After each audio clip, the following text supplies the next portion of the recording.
Hey Dave, how you doing? Good to see you. Hope everything's going all right with you this weekend.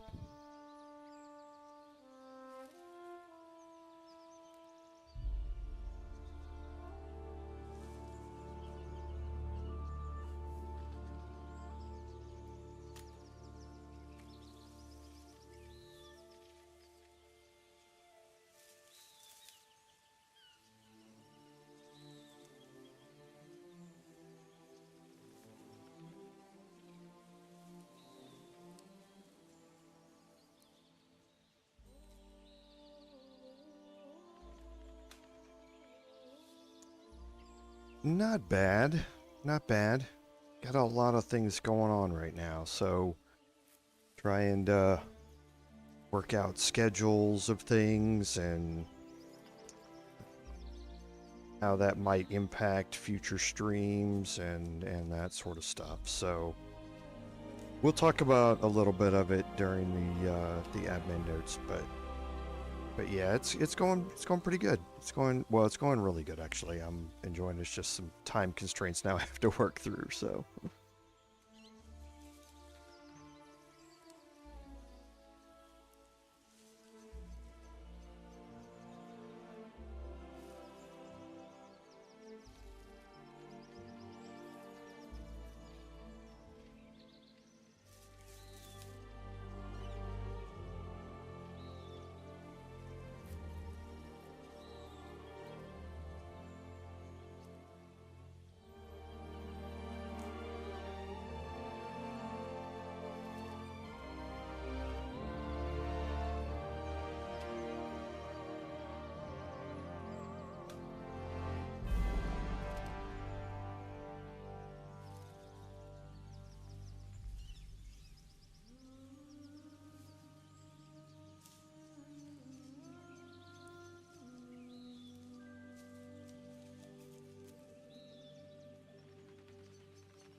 Hey, Rudy, welcome.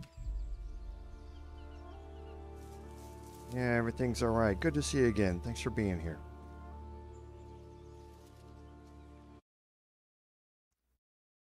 Welcome, everyone, to today's live stream, episode number 3 of our Solasta 2 Early Access Fighter Gameplay Series. I'm Commander Jorval, and I want to thank you for coming along on our journey today. So, admin notes. To start off with, I'm going to have to see how disruptive this is. I had gone through a lot of work to try and fix the mouse issue that I had mentioned a few weeks ago. Thought I had it fixed, and then right before the stream started, it randomly popped up again. I didn't do anything in particular to fix it. It seems to be working again now. I think I might, based upon what happened with a couple of things on my computer here when it popped up, it might give me some clues as to another avenue to look at. But for now, it appears to be working. We'll see if it breaks again. If it breaks, what happens is that I can move the mouse around all day long. I can see the cursor move, but none of the click inputs are accepted. Sometimes then, if one does get accepted, it will get accepted like way after the fact, and it will be interpreted as I'm holding the mouse button down instead of just clicked and released it. So it may do some weird things on screen. So I'm just going to have to wait and see what happens. If it gets too disruptive and it just is unplayable, then we'll have to call the stream early, and I'll have to look at some other things here.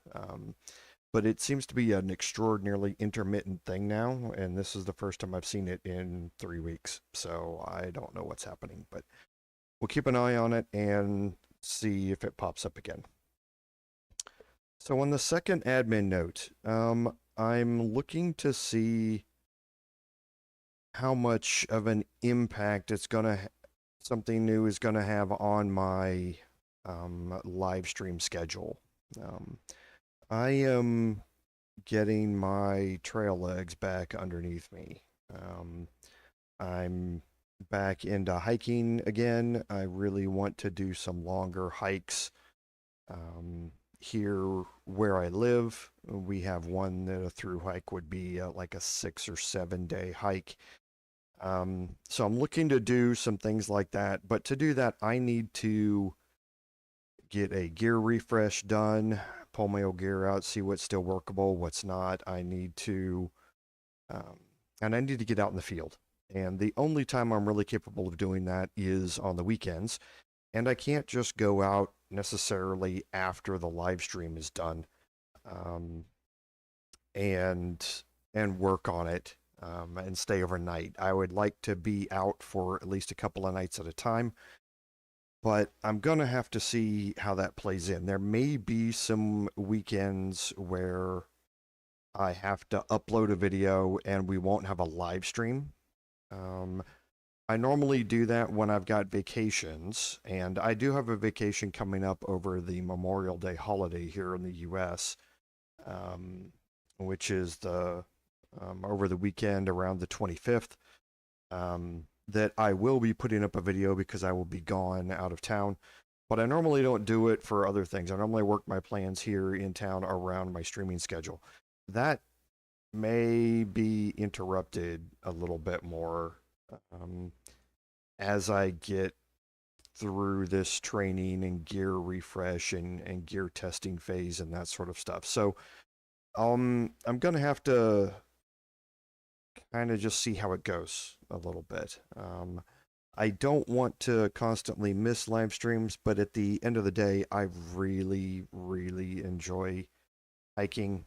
I enjoy being outside, and it's, as I get older, it is a skill that helps keep me, it keeps me moving, keeps me alert, keeps me motivated, but it's low impact, and is easy to do. So I'm thinking I want to get back into it really good. It's been a good 9-10 years um, since I've been into it, so we'll just, like I say, kind of have to play it by ear and see how this goes. I may have to end up shifting live streams during the week if I want to keep live streaming going and not have a bunch of interruptions on the weekend. But for now, I don't expect that anything's going to be happening immediately. It probably won't be having things like this happen for a couple of months. I'm not going to be doing that through hike until the fall and or winter months. So that's still quite a ways off, but I am not going to go on a 7-day through hike without having been out in the field overnight testing gear and all of that sort of stuff. So I'm going to have to do some training and practice runs in there, and that's probably going to interrupt a live stream here and there. So we'll just, like I say, pay attention to it as we go, and I'll do my best to minimize the impact here. So I think that's it on the admin notes. So on our recap, we got the opportunity to talk to Rickard inside the city. We explored the city a bit. We made our way out with Jebfa after we recruited her into the party, and we were ambushed on the road. What I did off stream was then we went back to the city to kind of clear out our inventories and sell all of that gear off.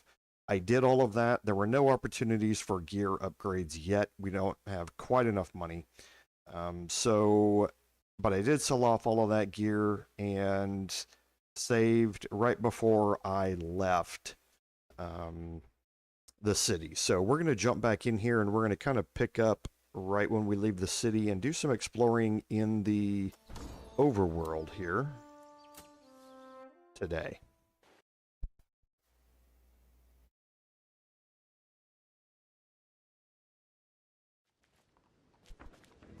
Okay, so here we go. We are ready to leave the city. Jebfa's with us. Our inventory's cleared out.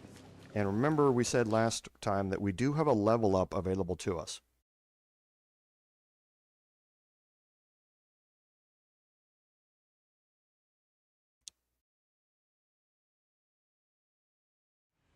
So we're going to get out here, we're going to move around a little bit, and then we're going to do a level up. We're going to do a long rest and get our level up done.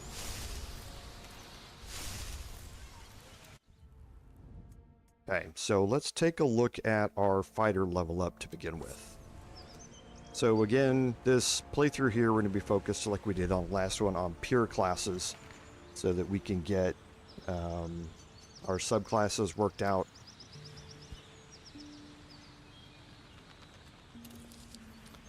So let's go to advanced leveling here and see what we have. So we're going to get a hit die increase.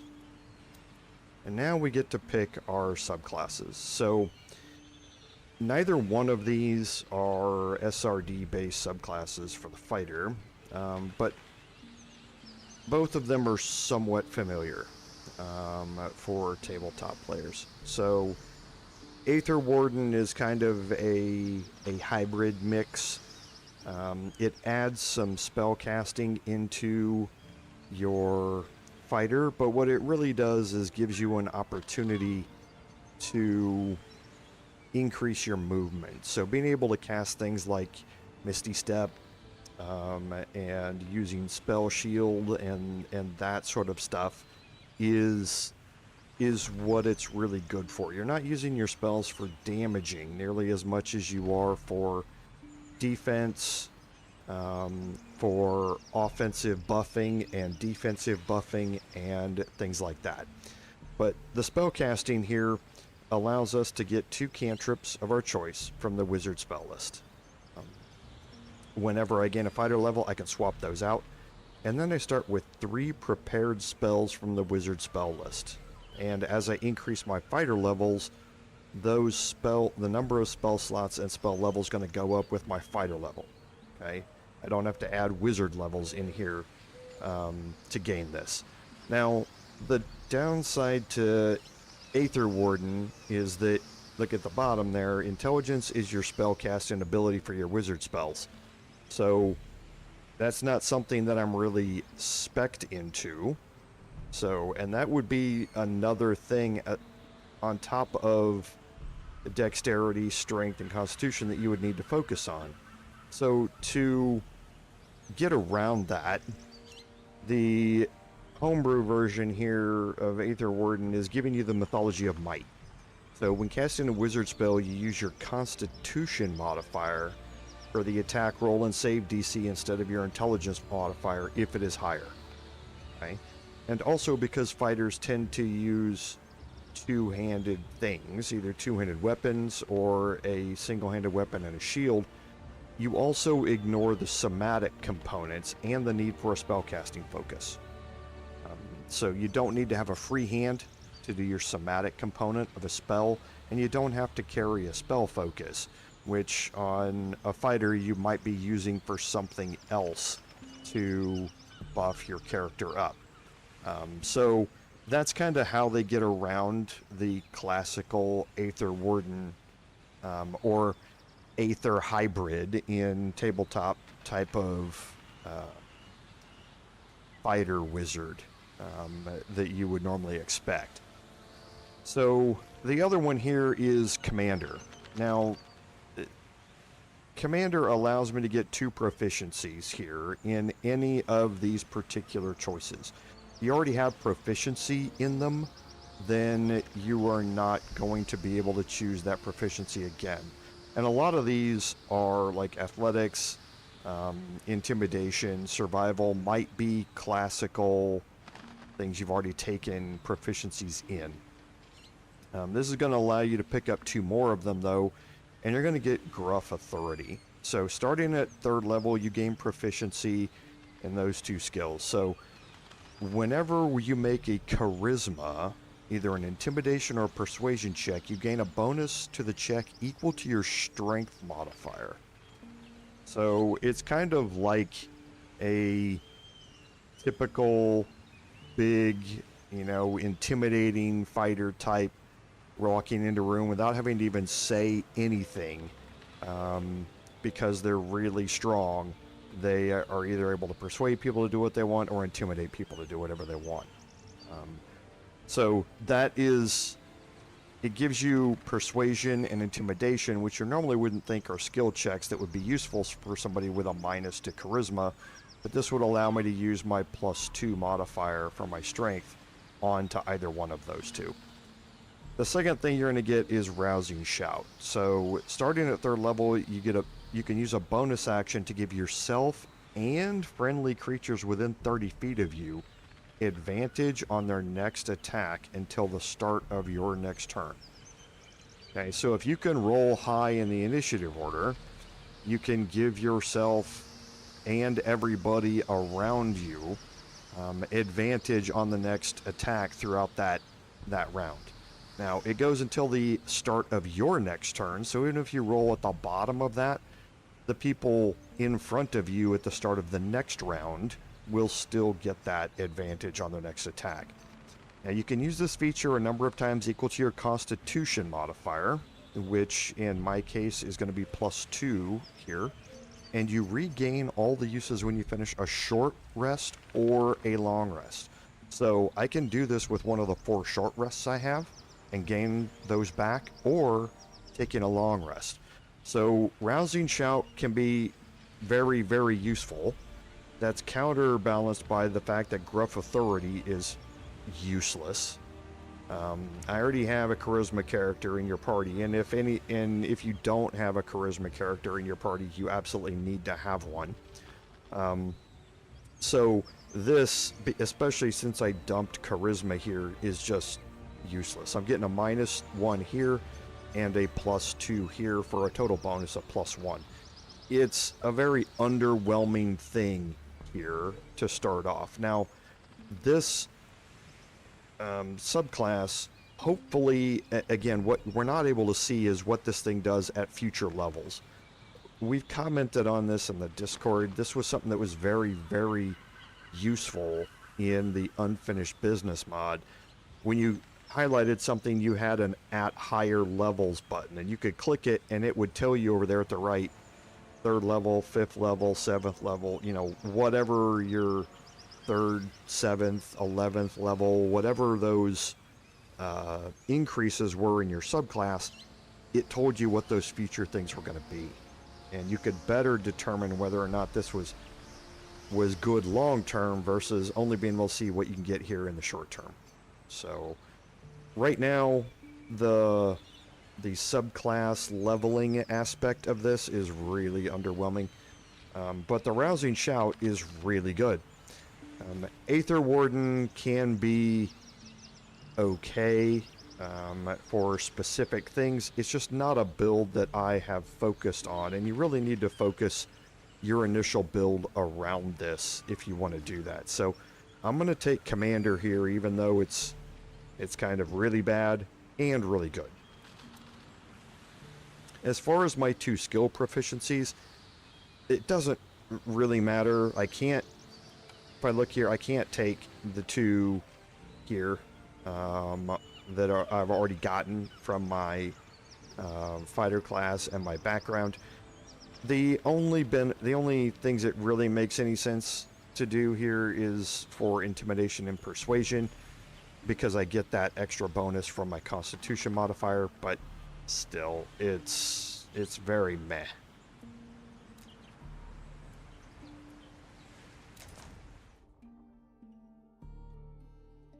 Okay, so now we're going to get into our wizard level up, and again, pure wizard here. So we're going to gain hit die, we're going to gain 1 level 1 slot and 2 level 2 spell slots now. And now let's look at our subclass. So we have 2 subclasses here. We have the School of Ruin, which I don't think is a thing. I'm not very familiar. I'll be truly, I don't play spellcasters very often. Well, pure spellcasters of the classic classes very often. So I'm not entirely sure whether or not this is something that is out of the source material or not. It seems kind of like an evocation wizard in what it does. It just does it a little bit differently. So the School of Ruin allows me to choose with destructive magic, or just here, I guess, with the spells. I can select 2 wizard spells that deal damage and add them to my spellbook for free. So in addition, whenever you gain access to a new level of spell slots in this class, you can add 1 wizard spell that deals damage for free. Now what that means is that when you do your normal wizard level up and you have to select your spells from a particular level, this is going to allow you to select 2 damaging spells for free. So what that does is when you're picking your normal spells during your level up, you can focus on spells that don't do damage, knowing that you're going to be able to pick 2 damaging spells for free as part of the School of Ruin. Okay? So it gives you some additional spell selections that can be quite useful. And as part of that, you're going to get destructive magic. And this is where the class really kind of shines. When you roll damage for a spell you cast, you deal additional damage for each die you roll. Now, what that means is, like, if you cast for instance, Shatter. Shatter is 3d6 or 3d8 thunder damage. Because I'm rolling 3 dice, I'm going to deal +3 damage to all of those. Okay? If I have a spell like Acid Arrow, which I think deals 4d4 damage, I'm going to be dealing 4d4 plus 4 because there's 4 dice I'm rolling for each, or for that spell. So it gains you an additional damage point per die that you roll. So if you're doing something like, 10d6 or something, or for a fireball, 6d6, you're going to be doing 6d6 plus 6 for that damage. Okay? So that's what destructive magic does. What it doesn't do is it does not apply to multiple projectiles, unless that projectile does multiple dice of damage. So magic missile, for instance, 1d4. I'm not going to do any, or I'm going to be doing 1 additional damage. I'm not going to be doing, if I can cast 4 of them, that's 1d4 for each of the things. So it's not rolling 4 dice and adding 1d4 plus 4. It's just per projectile. Now, Scorching Ray, which is like 3d6 per each projectile, I'd be doing 3d6 plus 3. Is kind of how it works. Okay. The next is Court Mage. Now, Court Mage, there are similarities to some of the expanded rule books here in the D&D 5e rules. Okay, your Court Mage is your quintessential fighter wizard. Okay, so you have Always Prepared. You gain proficiency with shields. So this is an instant buff to armor class. Additionally, you gain the Shielding Fighting style, allowing you to use your reaction while wielding a shield to give an ally within 5 feet of you who's being attacked a +2 bonus until the start of the next turn. This is what our fighter has right now. This grants that same ability to the Court Mage. Okay? But you also gain a straight up bonus to armor class for that shield that you're using. And if you're using a one-handed or a quarterstaff is a versatile weapon, which means you can use it one-handed or two-handed. So if you use it one-handed, you can have a shield in your offhand. So it's the place it's not going to work is if you're like dual-wielding wands or something like that. Or you have a quarterstaff in one hand and your spell focus orb in the other hand or something like that. But Always Prepared does allow you to utilize a shield. In addition to that, you're able to use the spell shield feature. Now, what this does is you can create a shield around yourself and a friendly creature that's within 30 feet of you. Now that spell shield has 3 times your wizard level HP. So my wizard level right now is 3. So that spell shield's going to have 9 HP to it. And it absorbs the damage. So it's like temporary hit points for you and an ally. Okay. Now you can use this power a number of times equal to your proficiency bonus per long rest. Okay. Now, again, as this levels up, I would like to see what Court Mage does and how it levels up in future levels to see how useful it could be. But this is your, like I say, your quintessential fighter wizard type thing. Me, I'm going to go with Ruin here. I'm going to show you kind of how destructive magic works. And here we have our spell selections. Now this is our source is our wizard class here. So this is our spell choices that we get to make for leveling up as a wizard. So here's what I talked about earlier, is that you have the opportunity to select 2 damage dealing spells later on. So if you want to pick more damage dealing spells right now, you certainly can.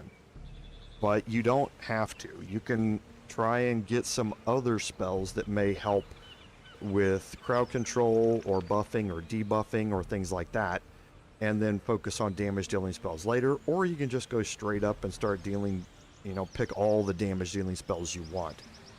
But what I'm probably going to do is take Scorching Ray and Shatter with my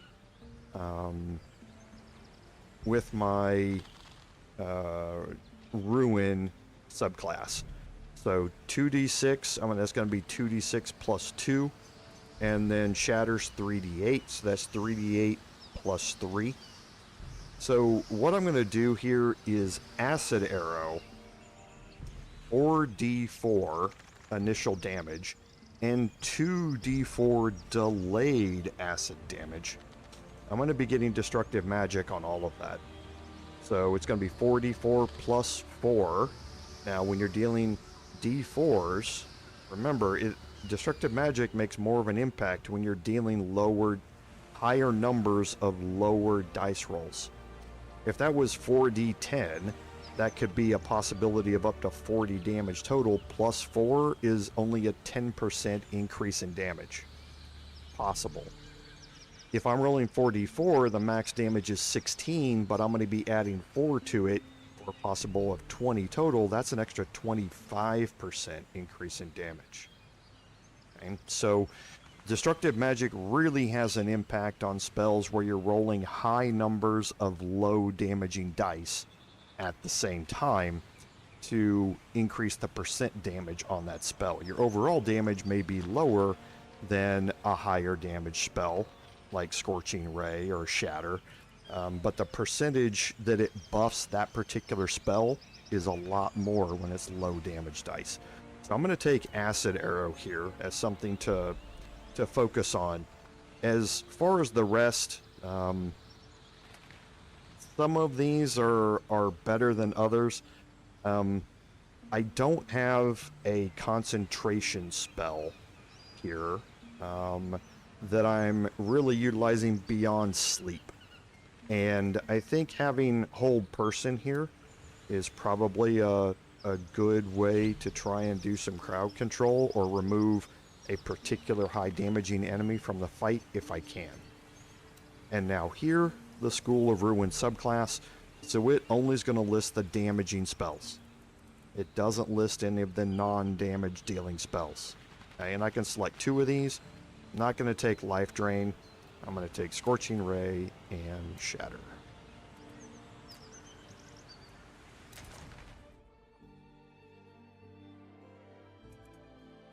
Now we get into our Cleric. Okay, so we're going to gain 1 level 1 spell slot and 2 level 2 spell slots.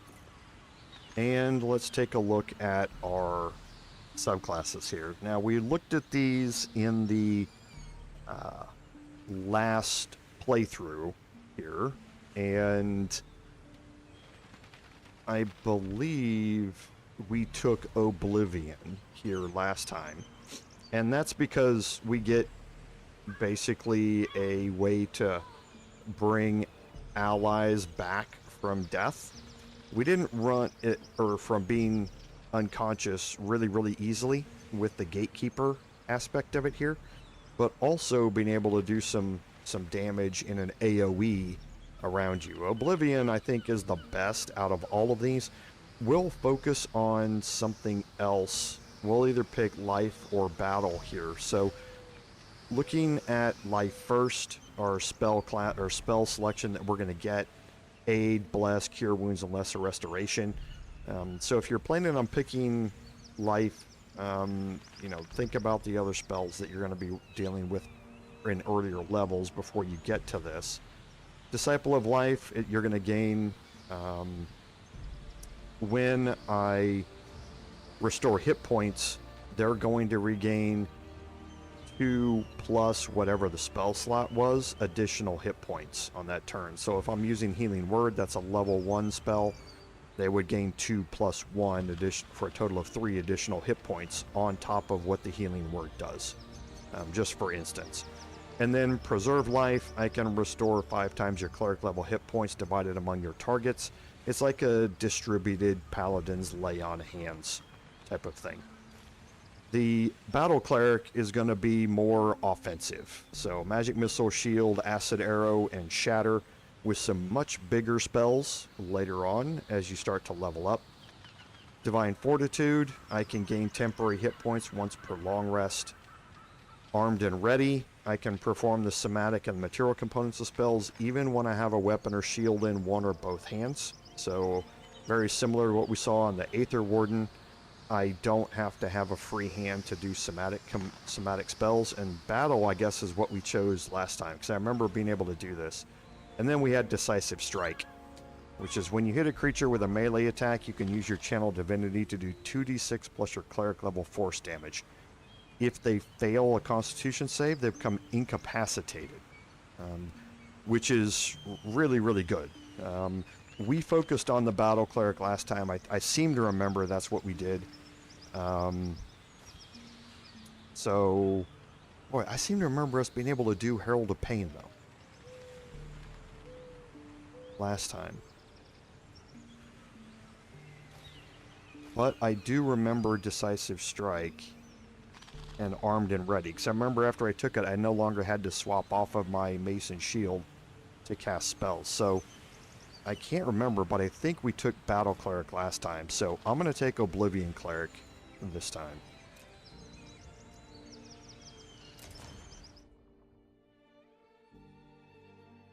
And then last is our Rogue.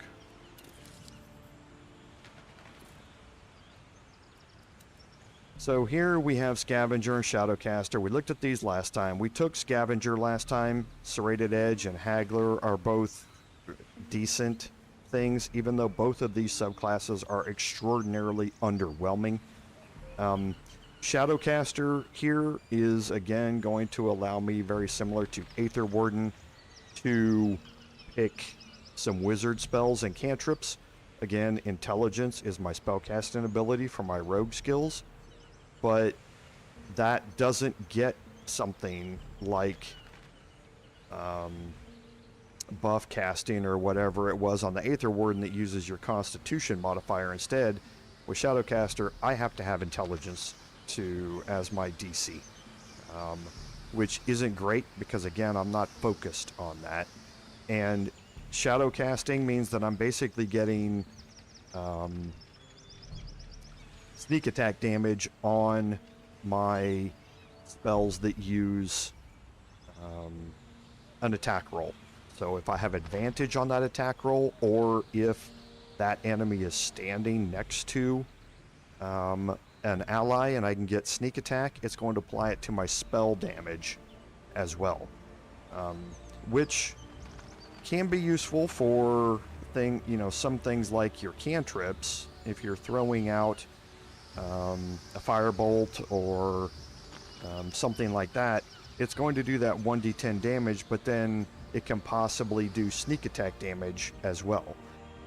I'm not entirely sure why I would be using something like that when I have a bow that can do that. Other than the fact that because I'm not gaining weapon masteries effects off of my spell casting or anything like that. Shadowcaster is just an extraordinarily underwhelming thing at this point anyway. Not saying at future levels it might not be something really useful. I can see some opportunities where being able to cast invisibility, being able to cast Longstrider, being able to Misty Step and move yourself around the battlefield to get sneak attacks in various different places could be really useful. Kind of like the Shadow Monk. But it's just not something that I think is any good at all for this point in early access. So I'm going to stick with Scavenger here. I'm just not going to showcase this in any way. I just don't think it's useful.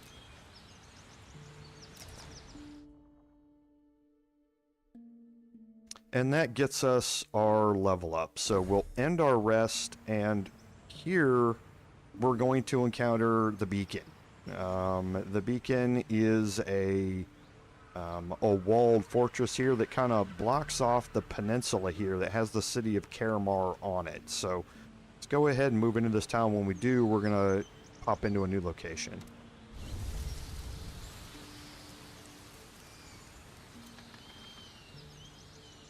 Okay, and you saw we did get a new permanent location or encounter that popped up as well. Some kind of border post. Shouldn't be a problem. We're agents of the beacon, remember? What makes you think I forgot? Actually, this is not called the beacon. This is the Sentinel. It's the beacon faction that controls it. So, looking around here, like I say, always tap that left alt, see if there's anything you can harvest or look at. As we make our way into the Sentinel here, we're going to have an encounter with Herald, and that is a religion check, +3, +8 here on the acolyte. So I will have her.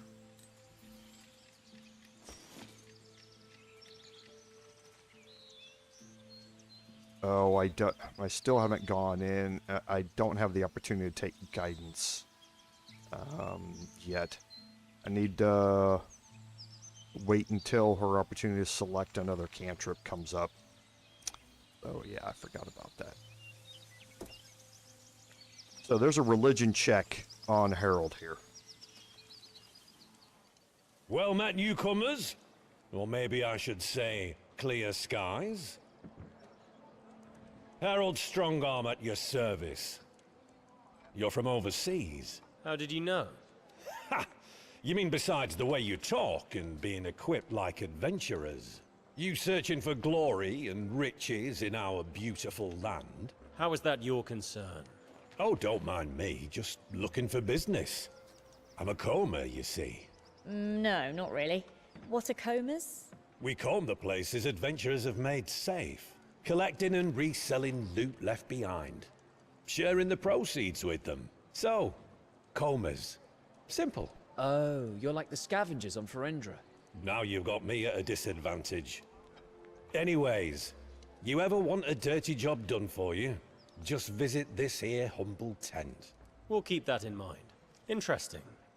You look like an adventurer yourself. Ah, yes. In a former life. I'm retired. Okay, so here, just like the scavengers of the past, that's what the combers do. Interesting. It looks like the owl watches over you. Oh. What? This symbol? Yes.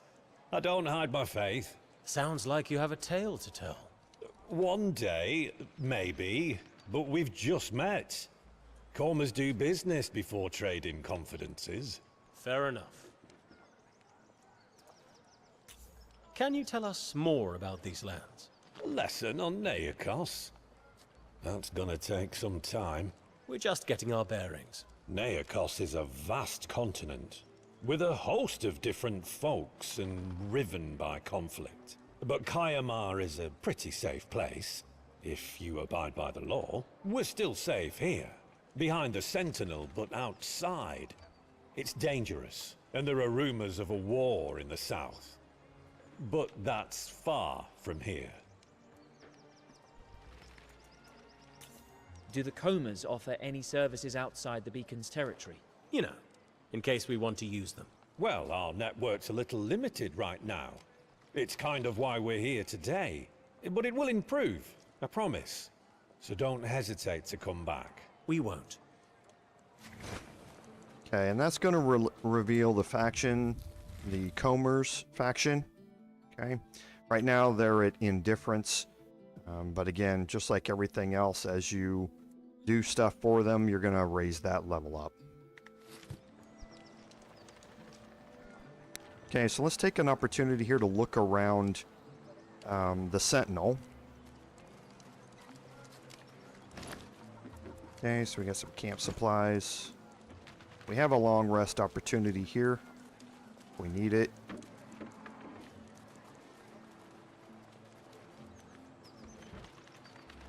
Move along now. This is a restricted area.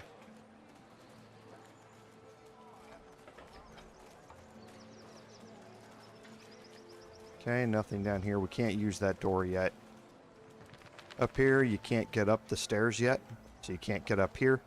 Up here in the middle, you can see that there are chests up here, up top. I don't know of a way to get up there to them yet. You'll be able to get up to them later on once you come back here. Once you come back to the Sentinel after visiting Jebfa's camp, you'll be able to get up there. Okay, and nothing else here. So again, there are those chests that I was talking about. You can't access them yet. There's not a whole lot to do here the first time you're here other than just pass through. Neiman business? Very well. Move along. All right, my lovelies. Not too bad. And you? Could be better. Name's Ellie Sharpreef. You? We're the Kobolds. Nice to meet you, Ellie.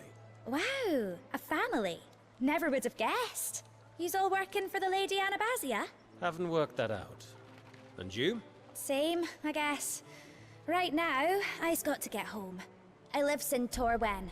Never heard of it. It's an old beacon watchtower. Got busted up by a quake. Now it's just a fishing village, built on the ruins. Lots of weird mana stuff and broken statues floating all over. Sounds incredible. Yous get used to it, I suppose. But yeah, guess so. It's all in order. You can go. Thanks. Gots to go. Guess you do too. Sure. It was a pleasure, Ellie. Likewise, matey. Okay, now you should remember Ellie. She was in the demo of this, and we actually visited her village, Torwen, during that demo. So my assumption is that they've repurposed all of that stuff from the demo and are going to have it in the game here as some other type of future explorable area. It would be, you know, wasteful to build all that up that you saw during the demo and not reuse it. So, fully expected that something like that was going to happen. And now we can leave the area.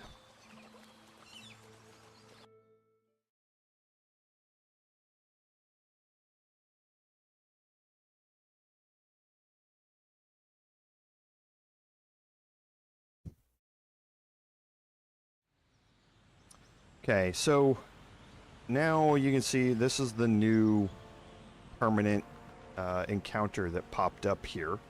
So we have a few permanent encounters out here. We have the old harbor, which is part of a quest. We have this one here, which is going to be part of a quest. And we have a couple of permanent ones sitting out here. As we're now outside of the Sentinel, we're going to start spawning random encounters as well.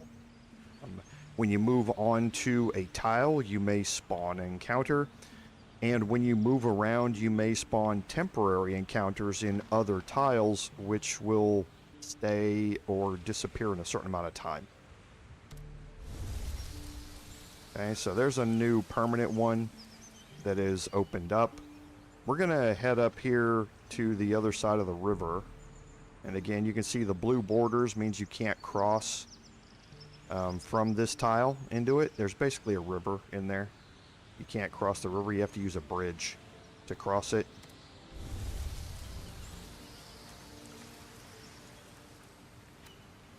Okay, so here we've got an interesting discovery. We can try and follow the trail here. And I failed that dismally. Okay, so there's nothing I'm going to be able to get out of that one. And then we have a permanent encounter here.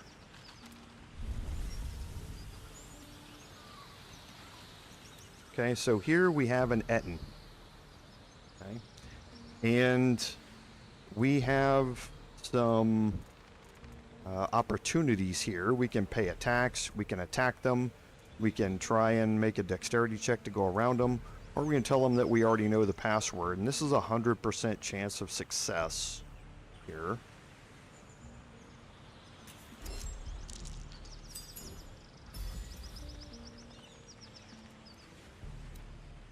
Okay, so he tells us that the password is Smelly Kavuli. So we can say it's Smelly Kavuli here. Okay. And we gain some XP out of that. And we can continue on our way. Now that encounter is going to keep coming back. And it will always be there. The Ettin will always remain there until you deal with him. So you can move off one tile and then come back and do that same thing again, pass the check and get 15 XP out of it, move off, come back, do it again. It's an incredibly slow way to level up, but it also is a free way to level up. So it's, like I say, it's entirely up to you on whether or not you want to do it. We're going to kind of head over this way, so we don't want a forced march. So let's go to take our long rest here.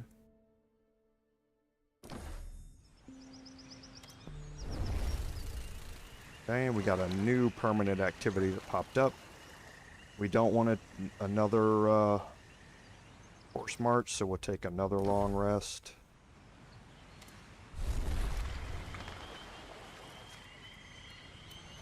Okay, so we have a swamp that we're going into that we're meeting somebody. Okay, so we have a young kobold here.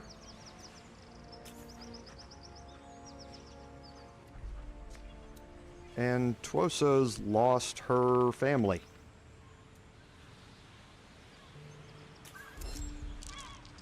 And I failed again. Jeez. Okay. So, yeah. Nothing we can do about it. I'm not going to kill Twosa. I'm going to leave. But there is something that happens if you get Twosa in your party. We saw it last time. And you escort her down here to this tile, I think. You'll get a reward because of it. But we don't get that opportunity because we keep failing our skill checks.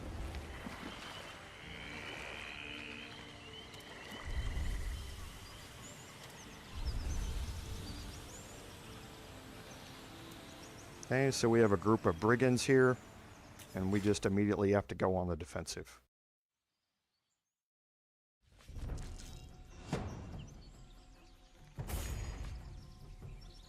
Okay, so what we need to focus on here are the fanatic, the cult fanatic, and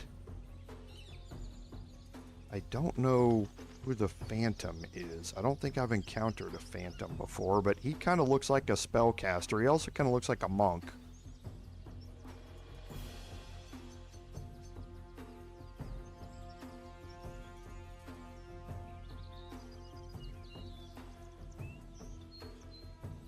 I know we want to focus the cult fanatic. Okay, so the cultist I'm not worried about.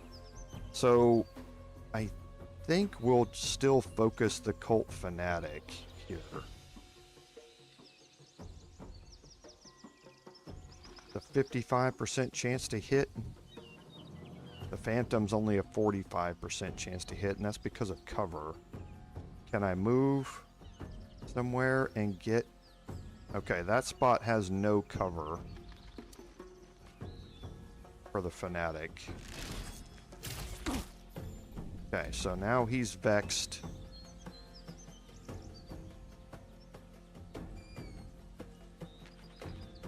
So where is...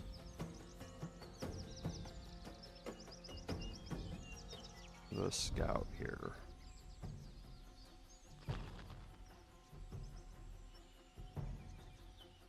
He's... oh, there he is. So he's here. Yeah, let's move over here and take this incoming damage.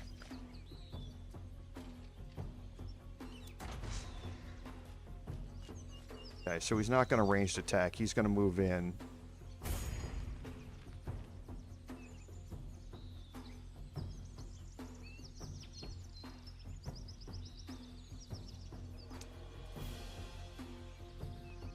Okay, so I think I'm...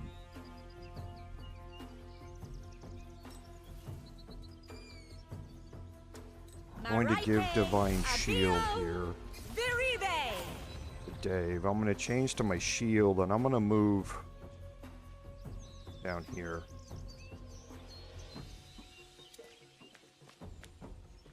Wait for the downtrodden to make their way up.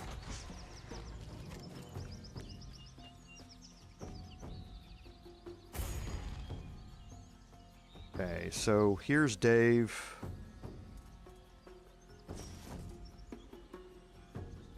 we're gonna move down here toward this way anyway. So there's no cover on that shot. Okay.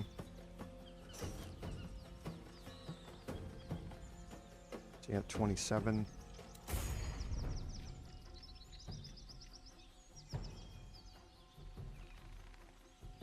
Okay, I'm probably...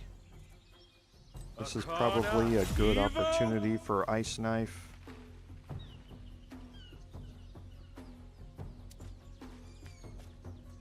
Arcana Evo! Malmis!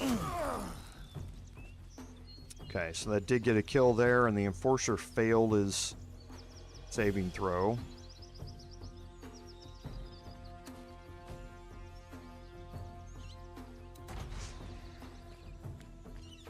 Okay, so the Phantom is a spellcaster. So we cast Sleep.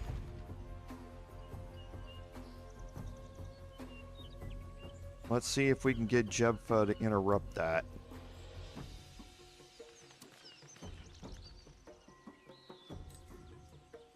Nayoka, Evo, Malmis! Okay, so we lost concentration on Sleep.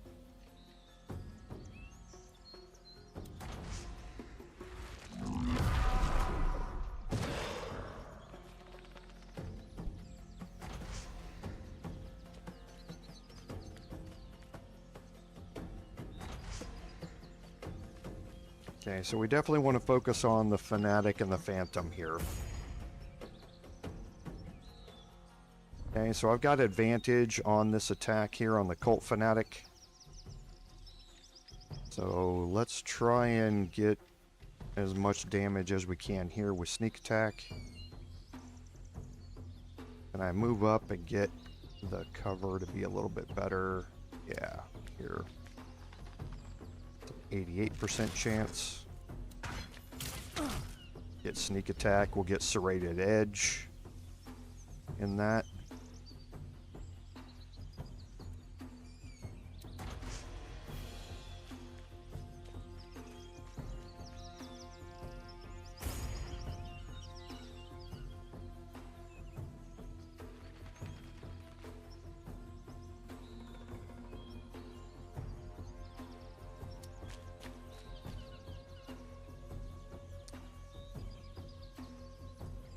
Okay, so I think here... Marike, Evo, Malmis! Okay, so I rolled low on the... Yeah, I rolled high on the second roll and failed it, but rolled low on the first one. Enforcer's gonna get an attack here. Miss. And now Dave. I think, well, 65%. I think I would prefer to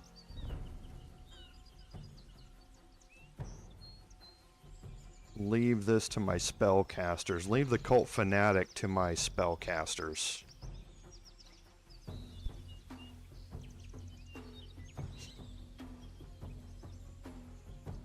So yeah, let's get down here.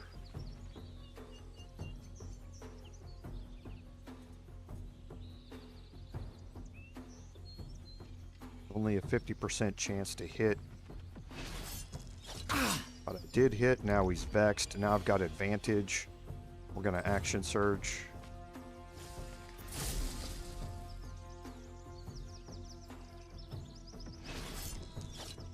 And I missed a 75%er. Nice. I had advantage on it and I rolled a 1 and a 9. Okay, so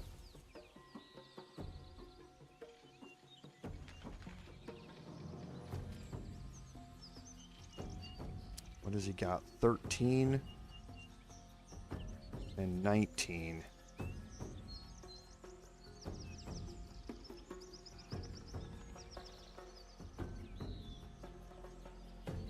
Arcana Evo! There's no cover on that. I've got no cover on that, but 65% chance. Malmis! Okay. So you can see it rolled 4d4, and then you can see it added +4 down at the bottom. I just rolled incredibly low on that damage roll. You can see out of 2d4, I rolled straight 2s all the way across. That's below average. The average on a d4 is not 2. It's 2.5. That's because you can't roll a 0. You can only roll a 1. So I rolled below average on that roll, and if I'd have gotten at least just 1 hit point higher on, or 1 roll higher on it, it might have killed him. So, unfortunate.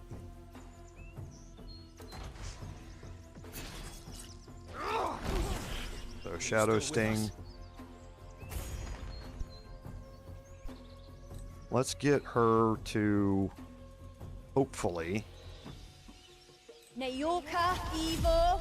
So I don't want to cast it when he's got cover. Nayoka Evo. Malmis. Okay. So at least we got one. We got that one done. Okay, so we'll shield. Still, oh, roll a 20. Nothing I can do about that.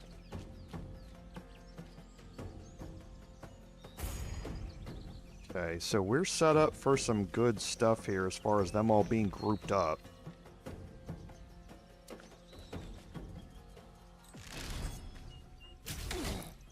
Okay, so now I have advantage on that. And Serrated Edge procced. So, nice. Petty Thief is moving up. I'll take the opportunity attack. I'll spend Heroic Inspiration.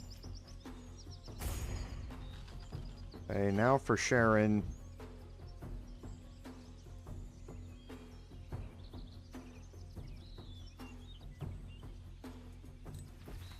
Marike Evo. Malmis. Rolled a 1 there. I'm rolling horribly on these damage rolls. I mean, horribly.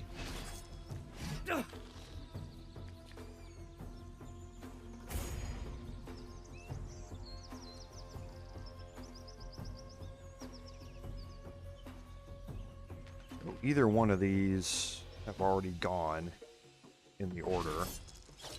Let's try and get rid of him. Now I can move around here.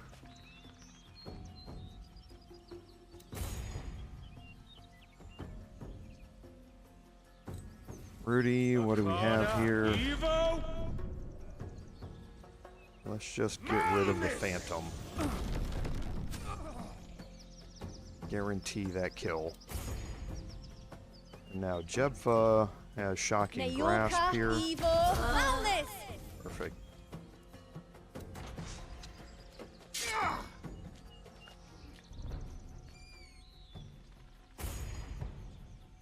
Okay, so now M is going to gain the benefits of sneak attack here. Let's move in. There's that sneak attack. He's vexed. Use our offhand. Get it again.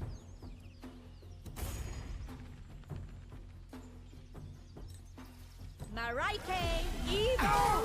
Malmis. Okay. If they fail their saving throws, I'm doing AoE damage. Well, within 5 feet. So with these two here, as long as they fail the saving throws, I'm going to gain additional damage.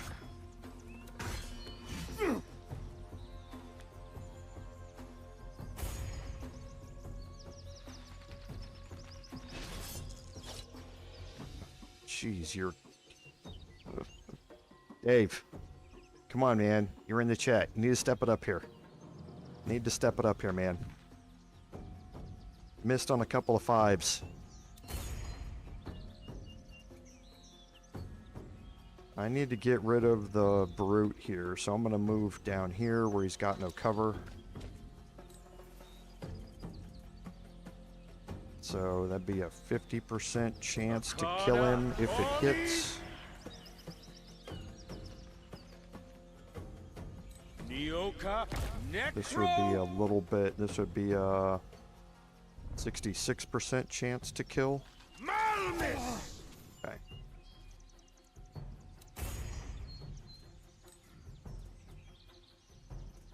Nayoka, Evo, Malnis!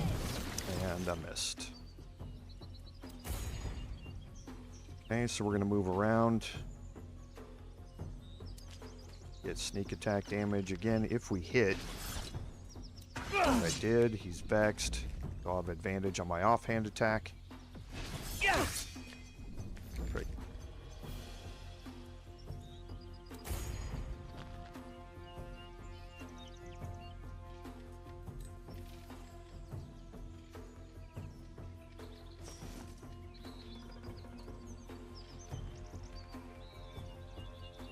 Marike, Evo! Can't cast Guiding Bolt there because I'm too close. Marike! Do inflict wounds, but has a low chance of hitting. So I think my best bet is just to go with Holy Conduit Marike, attack. Evo! Malmis! Okay. Make sure to put the shield on.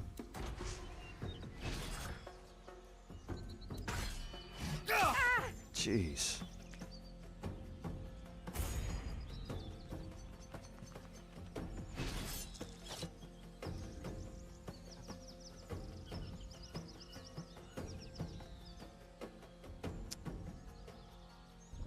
What can you do? What can you do? Akana, Evo, Malmis!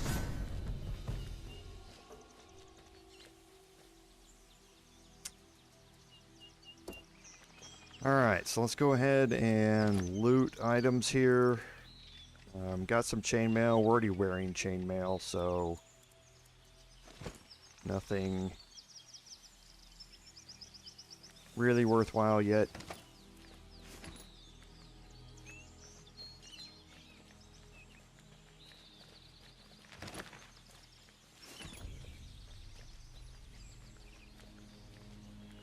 Oh, and he doesn't have anything.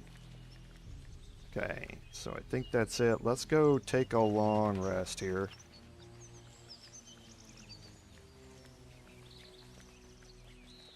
Get all of our spell slots back.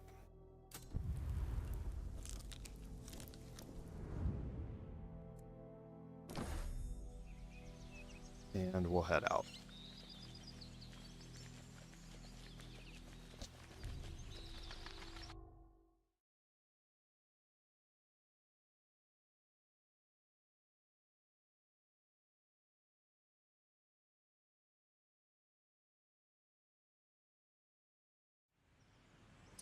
Okay, so we'll make our way. Well, I guess we have a new one. This popped up right here.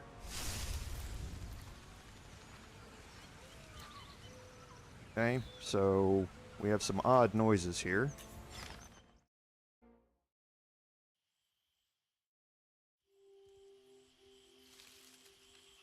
Okay, and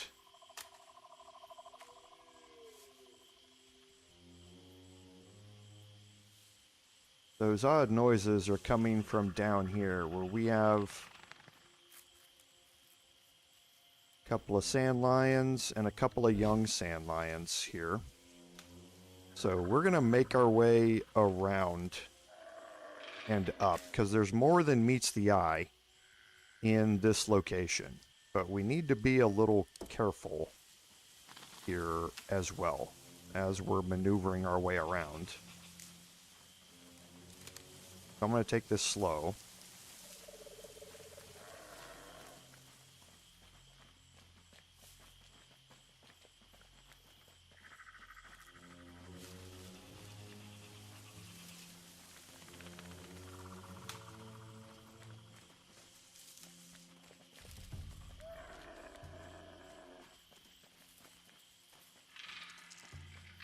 Okay, so I failed that perception check. I passed that one. Okay. So now you're going to find these magical runic traps, and again, your formation here can possibly lead one of your characters to step on this. I don't necessarily want to disarm them yet. So I'm going to take M out front a little bit.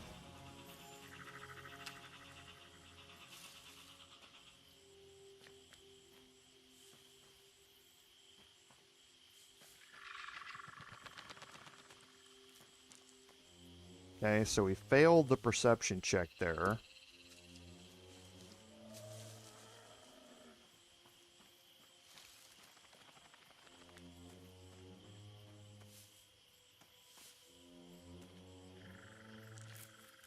Okay, and I failed it.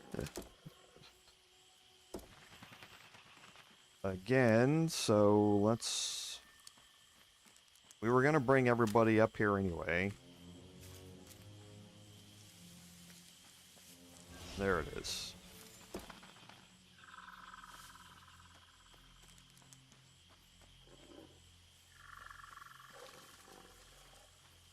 Okay. So we were trying to get everybody up here anyway.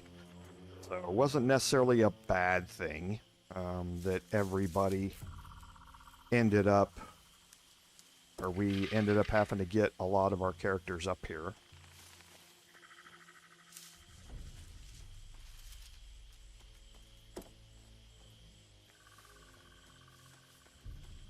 But there's a reason I'm leaving these traps here.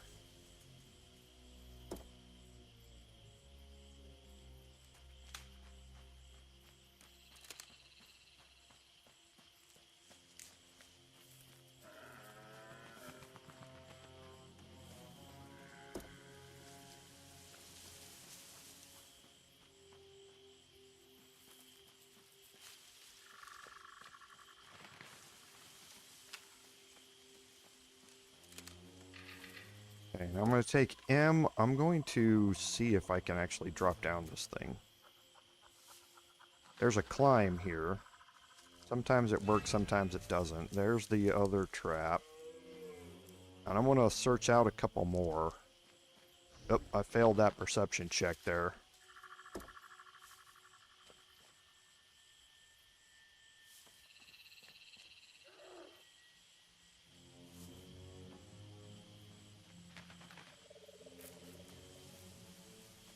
There it is.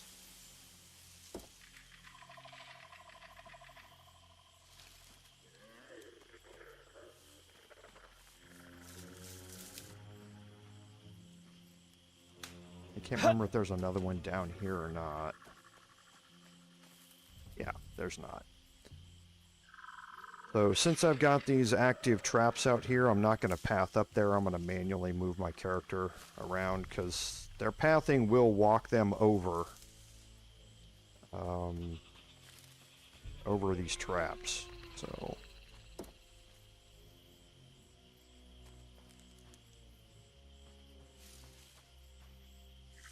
yeah, see, sometimes it works, sometimes it doesn't. And this can lead to a glitch during this fight, so... The same glitch we saw previously, but these enemies tend to avoid that ladder because they can't climb ladders or vines anyway. Oh.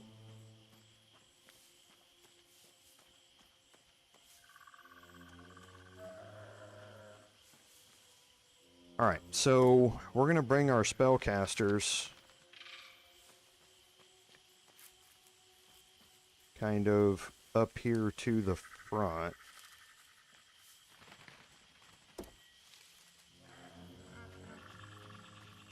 So we can get ready to load cantrips from up here. I'm going to bring our fighter again kind of up here to the front, so that we can ready up some ranged attacks.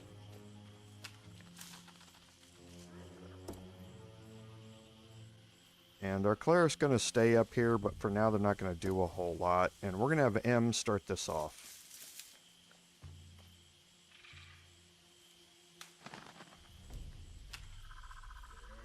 Now again, since he can't climb up that because it's kind of bugged, and that is something I need to report. Hold on.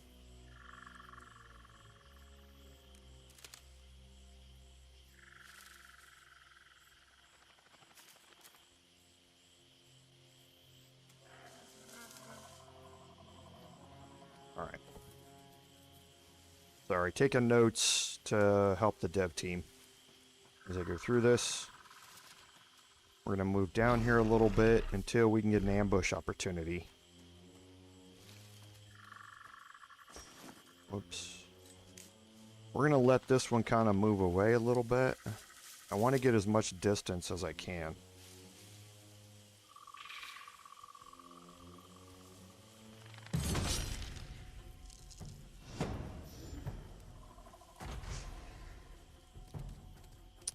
One of them rolled really well on initiative. Yeah, he rolled a 20. So, not a whole lot you can do about that.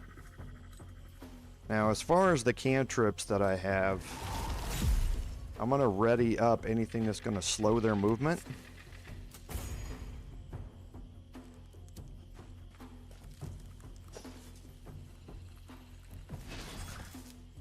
I'm not going to use my heroic inspiration yet.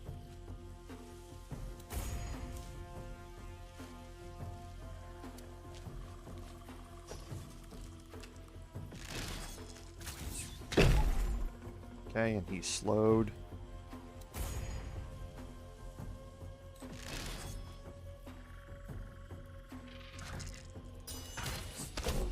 Oh, look at that. Got a straight up kill.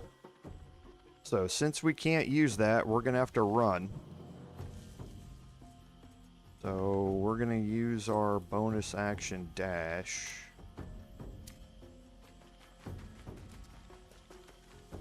And we'll move all the way back around. And Jebfa, again, is just going to ready up a cantrip.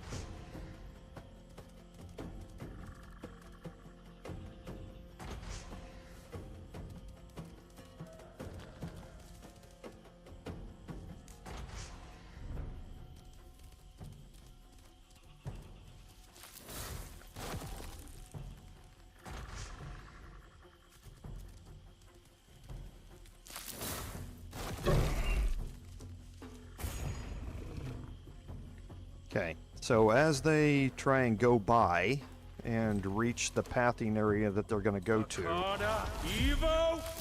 I want to be able to cause as much damage as I can and slow them down while they're doing it.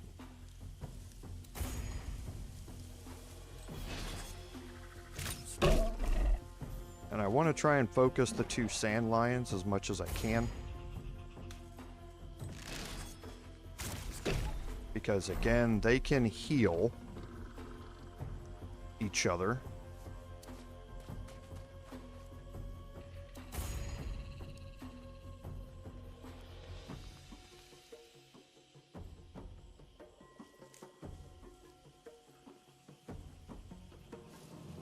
And I'm trying to see if I can get shots on this sand line. It doesn't look like I can.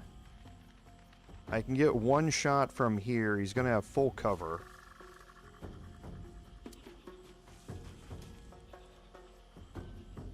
Yeah, see, it won't let me do it now that I'm standing here. It said I could. So let's just get some damage wherever we can. We have advantage on this shot for some reason. And I still missed. With advantage, I rolled a 3. Nice.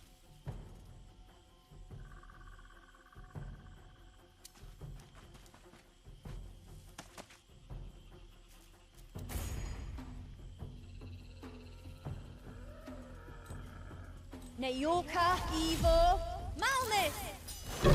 Okay, he's like hindered like 9 times. So he's slowed and he's hindered here.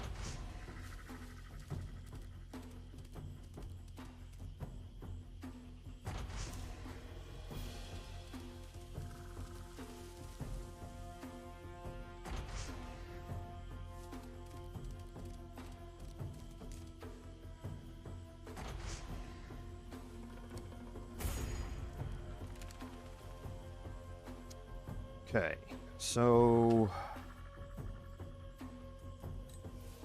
can Rudi see him? Arcana, Evo, Malmis! Okay, and now I'm going to start moving down here a little ways. Pretty soon all these ones over here are going to be out of range.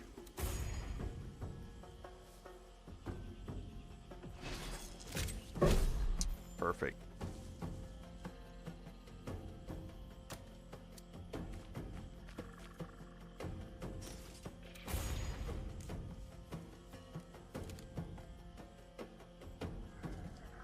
Okay, can Dave see anything? He can.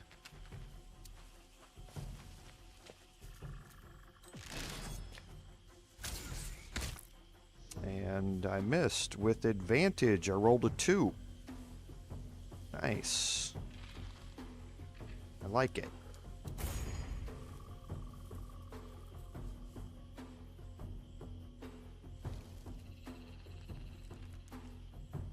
And I can't get shots on anybody here. So let's just move all the way around. They have a lot of movement speed. Let's move here. Let's main action dash.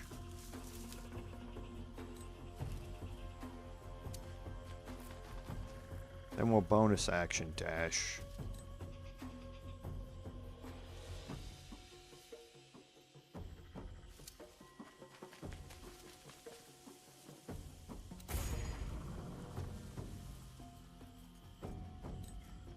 Nayorka, Evo. Just out of range. Nayorka, Evo. Malmis! But we need to get damage on the other sand lion here. Now we'll start moving her back.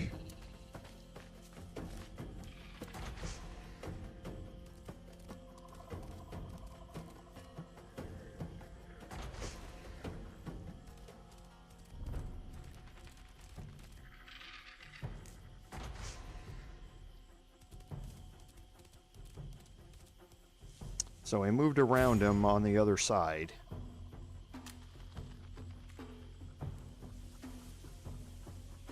I was hoping he was going to move around out here and hit the trap. That's why I left the traps intact.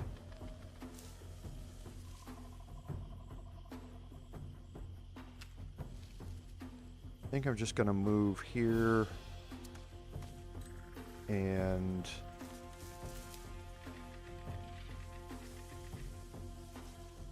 Neoka, Necro! ready a poison spray.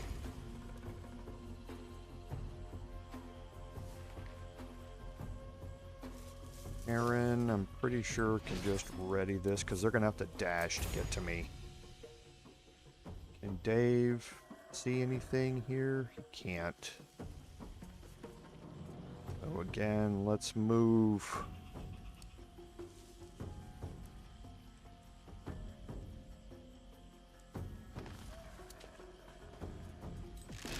And ready up that action. Can't see. And can't see. That's not a good spot to move. That's going to block the readied cantrip here.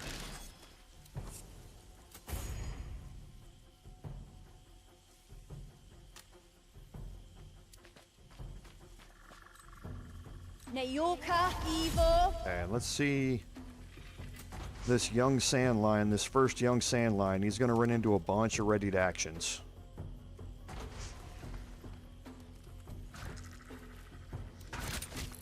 Miss.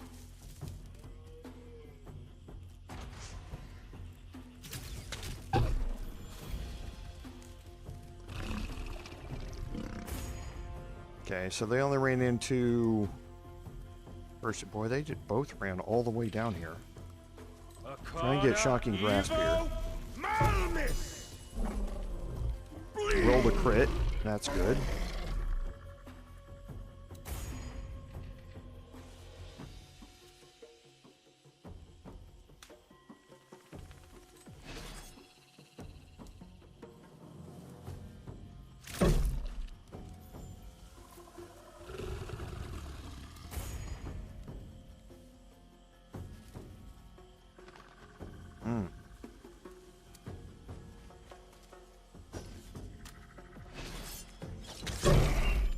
Okay, so we hit. Thank you, Dave.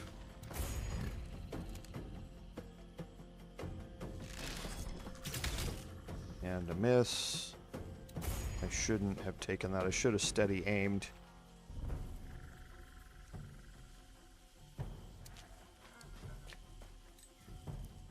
Nayoka, Evo, Malnis! Okay.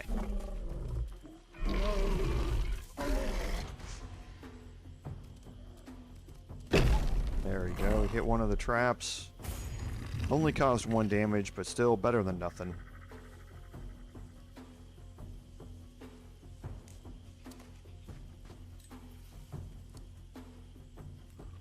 Akana, Evo, Malmis! I'm rolling really low. Look at all the ones. I was like, why am I only rolling 11 on 4d4 plus 4? That's crazy. The dice are definitely not in my favor today. It's a little crazy.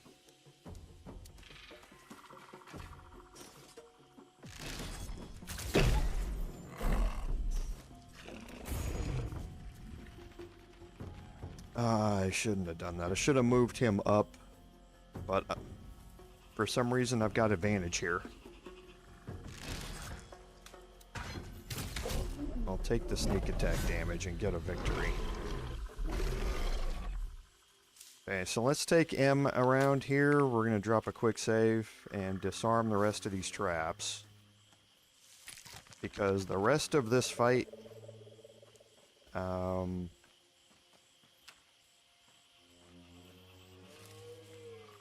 the enemies can't trip them.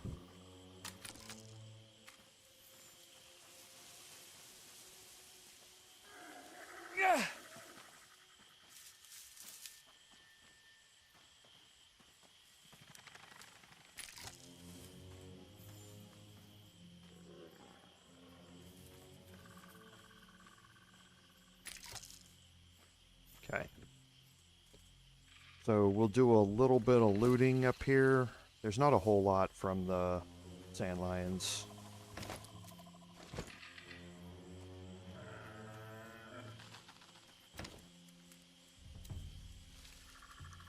Okay, and we'll group everybody up and we'll head down here to the bottom real quick.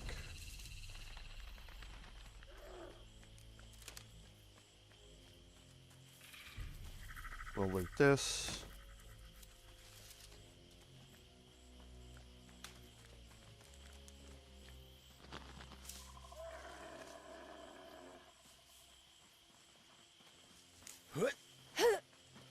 And we have a chest down here in the back of this wagon.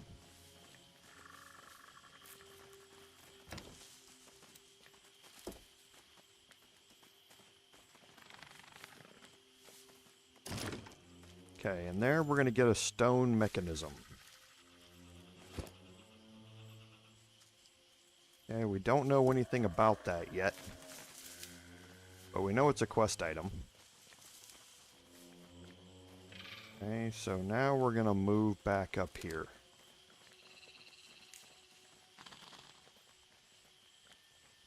And for this, I normally just have this fight down here. Doesn't really matter what you're doing. The enemies all can move through walls and everything like that, so it doesn't really matter how you position yourself. You're not going to gain any real advantage from the high ground or anything like that. So we'll take M and we'll search here and get a letter.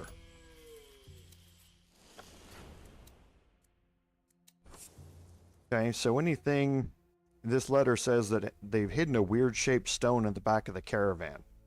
Okay. And if I don't leave, or if I don't return, leave for Caer Treffi immediately. So that's the weird shaped stone. So it goes to some Sickless ruins somewhere. And now what we're going to do is we're going to search. We can use that key. That's what that stone is for. to open this, and as soon as we do, a battle's going to start.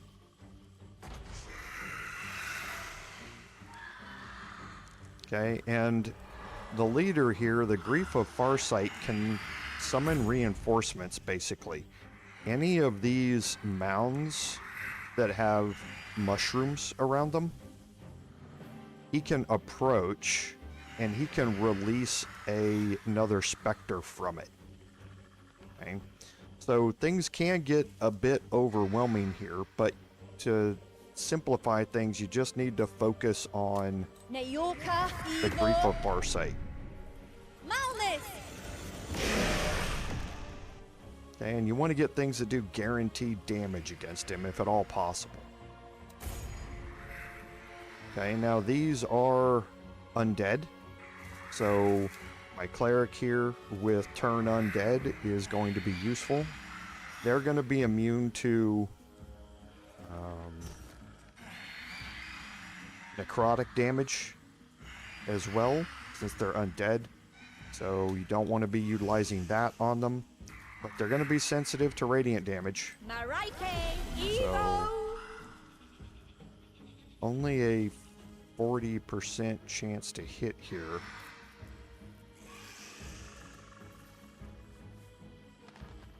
Because of the cover. Yeah, it looks like he's going to have cover no matter where I stand.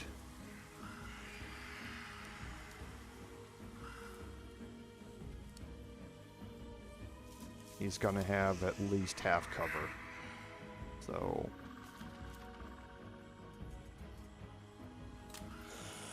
I think I'll try it. And I did get a hit. Outstanding. So needed the radiant damage. Look at all that. Got some low rolls in there. Geez, got really low rolls in that. I rolled a crit. So I rolled double dice, and look at all the 1s, 2s, and 3s. Again, on a d6, it's 3.5 is the average damage. And I rolled way below average on that. I probably should have killed him.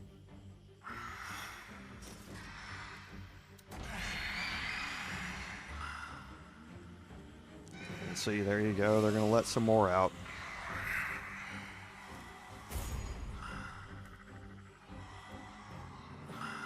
Okay, so again, he's probably going to have 3/4 cover, or half cover anyway, anywhere I go. Can I shoot him from here? I can. I've got advantage on this. He's going to be resistant to piercing, or to, why did he get slashing damage?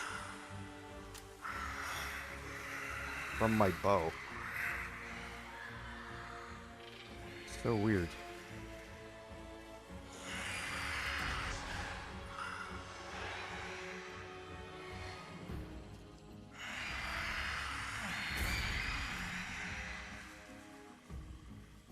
Okay, so I would really like to get rid of, but I think I'm going to let Dave get rid of him. The Grief of Farsight. He's got 5 hit points left. Okay, so he's vexed. Use my action surge here.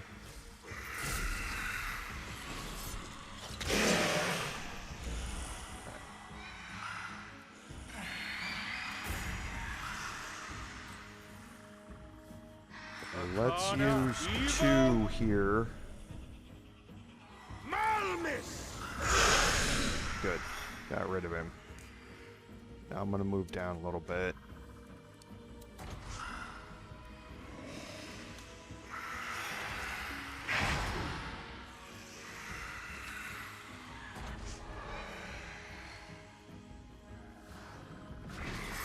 Okay, I'll take the attack of opportunity, and I missed. Rolled a 2.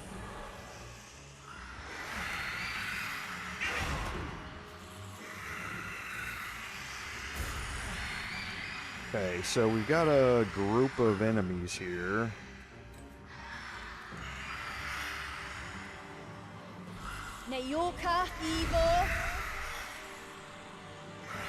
can hit 2 of them there and not hit my allies. Malnus! Okay.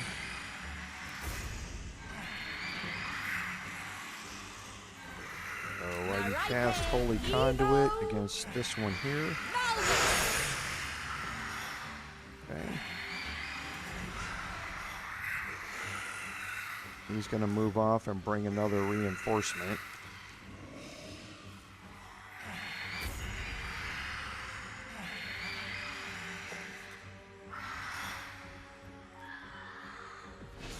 I should get sneak attack damage here, and I do. Okay, so yeah, that was piercing damage. But it said they're resistant to slashing damage. So yeah, there's something wrong with that because the short sword is piercing damage. So I rolled an attack with the short sword and I hit. Okay, so he's resistant to piercing damage. So I did 4 piercing damage. The rated edge is slashing damage. I guess sneak attack is slashing damage. It should be the same damage type. So that's a little bit strange, but now I do have my offhand attack here. Okay, and that was piercing damage like it should have been.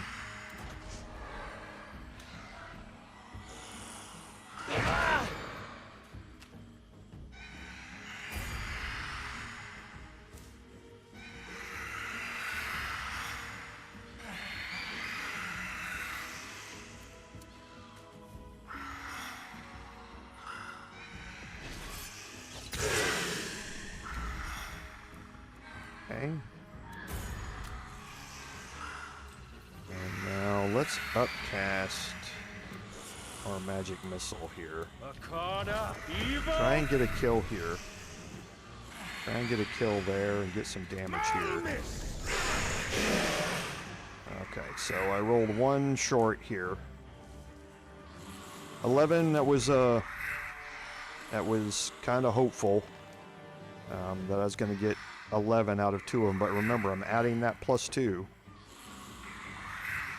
on the damage. See, there's a flat +2 down there at the bottom, so I was hoping I'd get enough.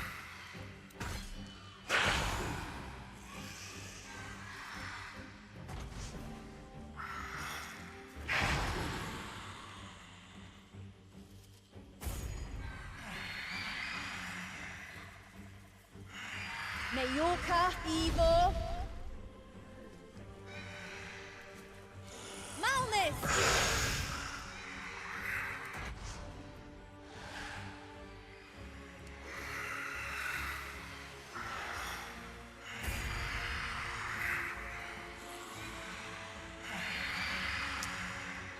Okay.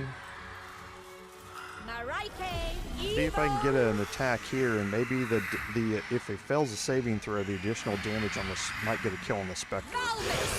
Perfect.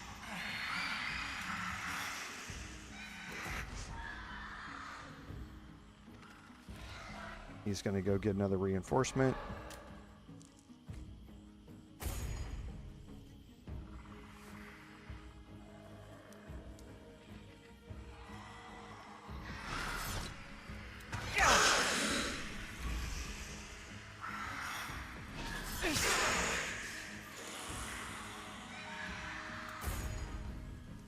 Okay, we're going to get Dave to move into this spot here. Roll the 1.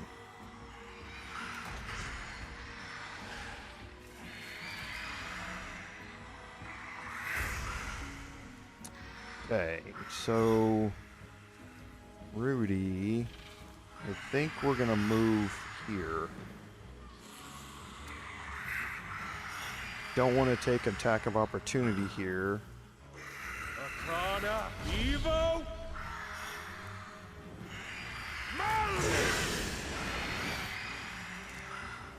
Okay.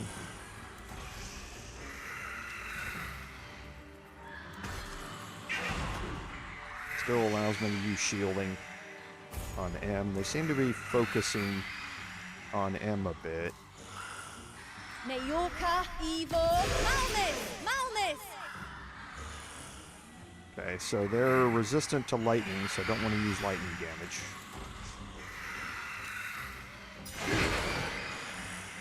Youch.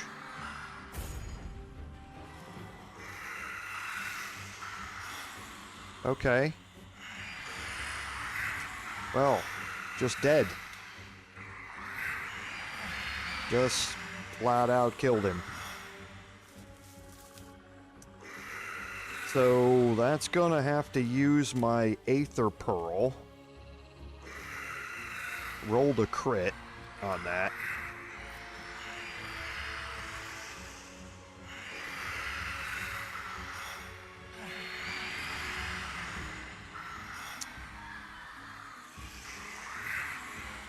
So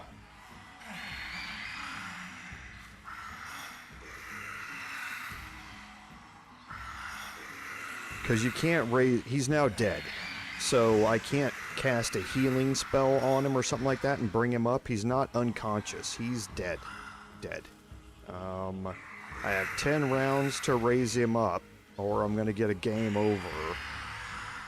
So I think what I do, who's got the Aether Pearl?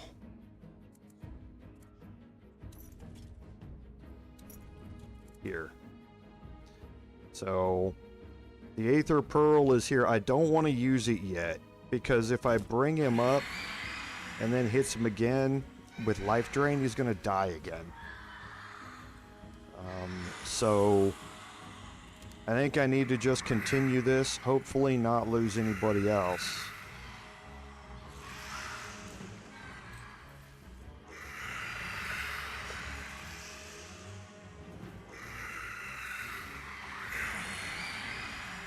Marike, Evo, Malnis!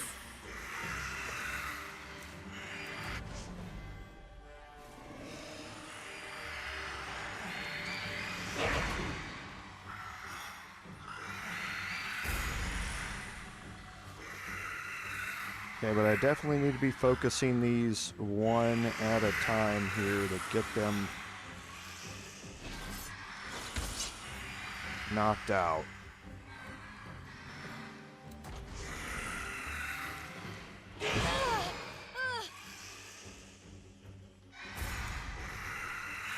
Okay, because that reduced her max hit points by 10. They're just rolling really high with that life drain spell too. And I can't move him because he's right here. Can I get? No. I can't. Can I? If I move here, I don't think I'm going to be able to get.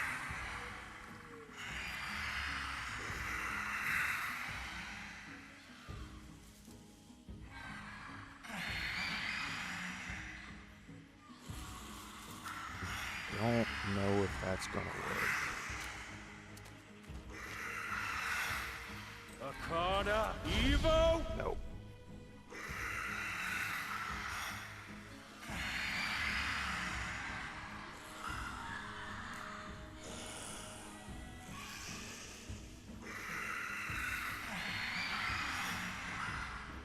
So let's see who's 13. I need to get this spell here.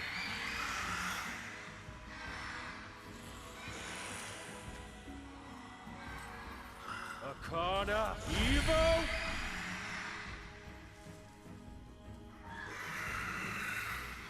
That should work. Malnis! Only 2 hit points. They're resistant to fire damage too. I need to be casting Psychic. It's a miss.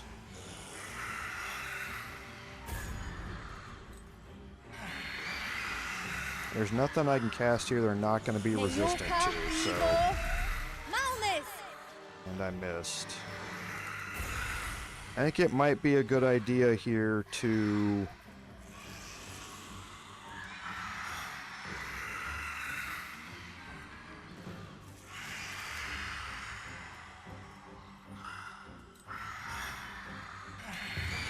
the cast Turn Undead.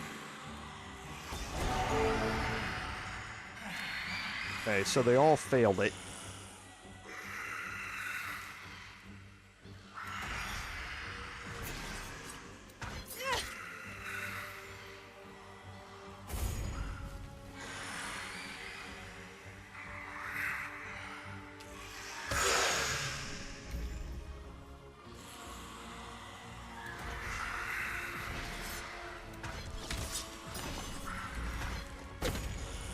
Okay.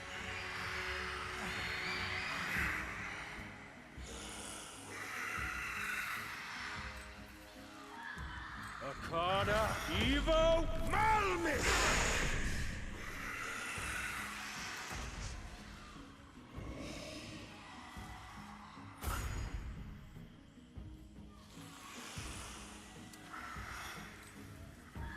Nayoka, Evo, Malmis!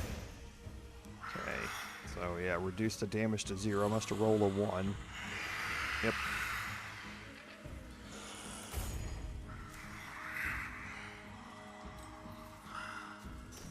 Marike, Evo, Malmis! Okay, good. Needed that. Rolled the crit. Finally got some decent damage rolls.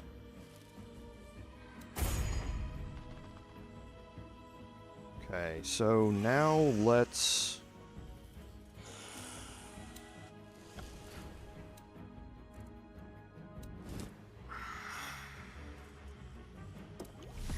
bring M back with the Aether Pearl.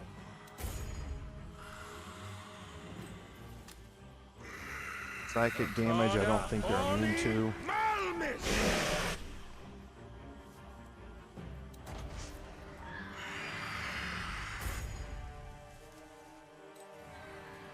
Nayoka, Evo, Malmis!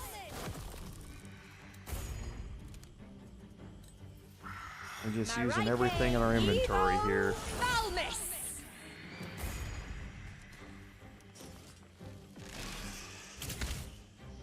And I missed. I should have steady aimed.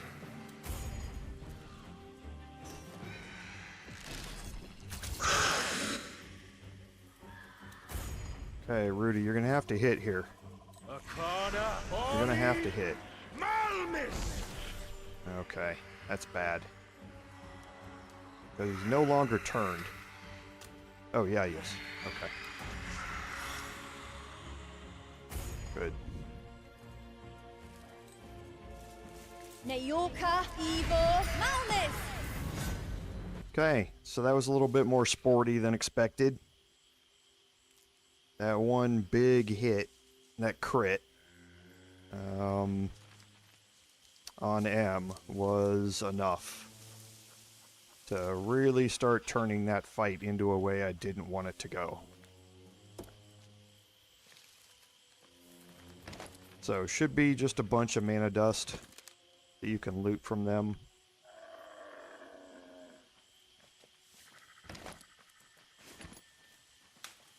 Okay, I'm gonna break my group and run down here real quick.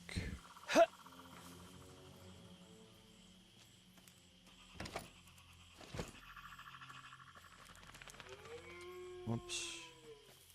Oh, this kind of fell through a little bit.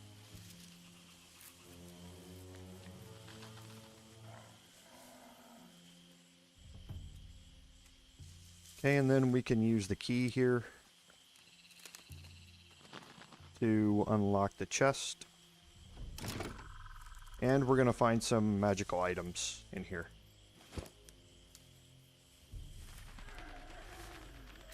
Okay, so let's look and see. Traps that we've all disabled. That chest that we already found, so we're good. Okay, so let's take a short rest. We'll identify these items. Got a greatsword +1.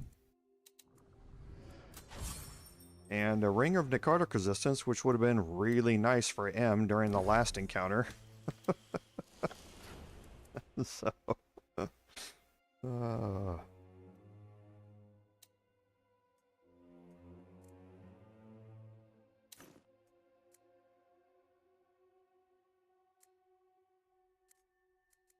and we're not going to end up using the greatsword +1. But we will equip the Ring of Necrotic Resistance here. Okay. So now we're ready to leave here.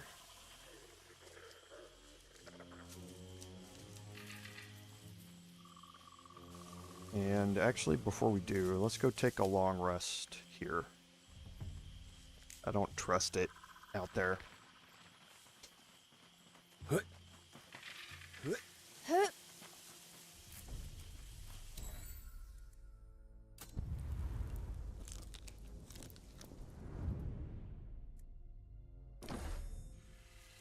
Okay, and now let's leave.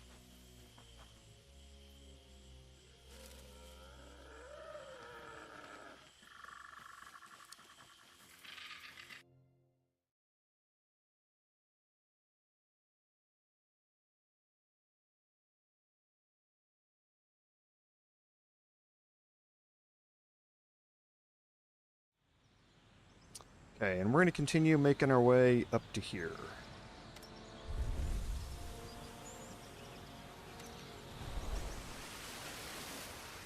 Okay, so I'm going to drop a save. I haven't saved yet today, besides some quick saves.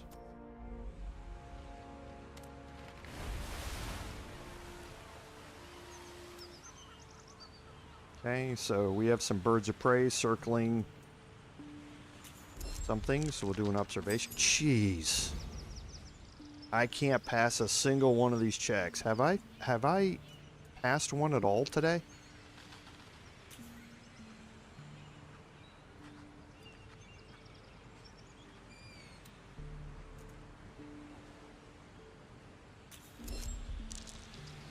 Look at this. This is incredible. So can't even ambush. Now I just have to defend myself. This is incredible, the rolls today. This is nuts.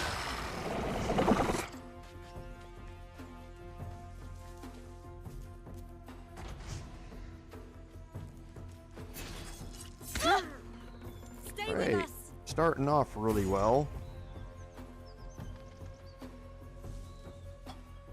Boy.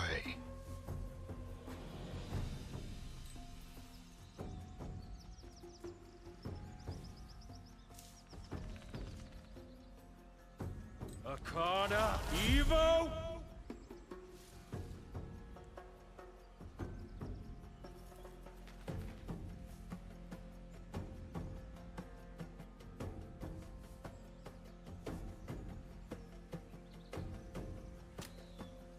Would like to be able to get the Kobold Shaman here. Arcana Evo!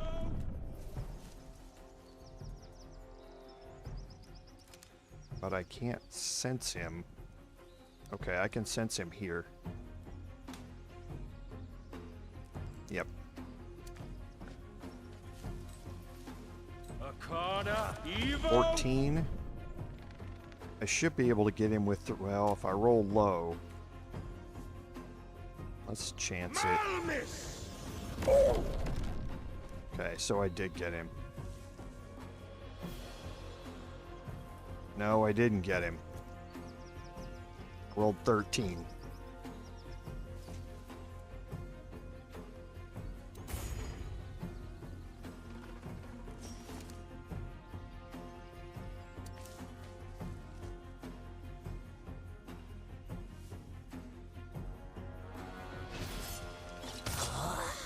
Okay, that's good.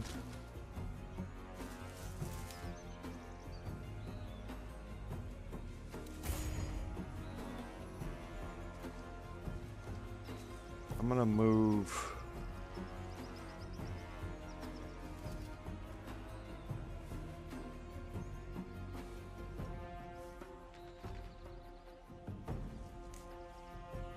Okay, there I can get a shot on him, and I'll get the high ground.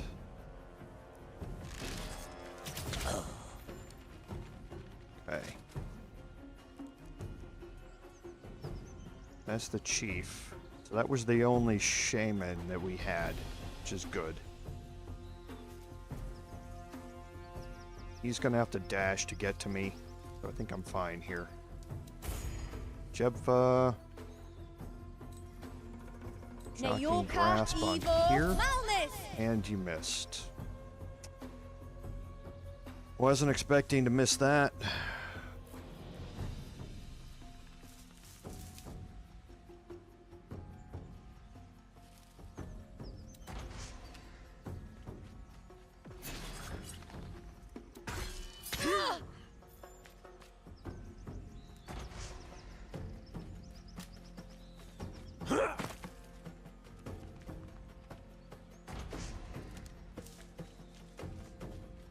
Dashed to come after me.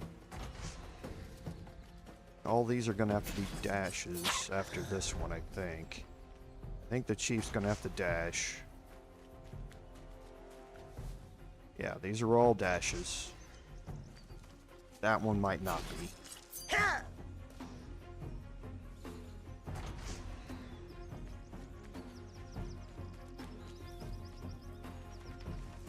Jebfa's gonna be in a problem situation here.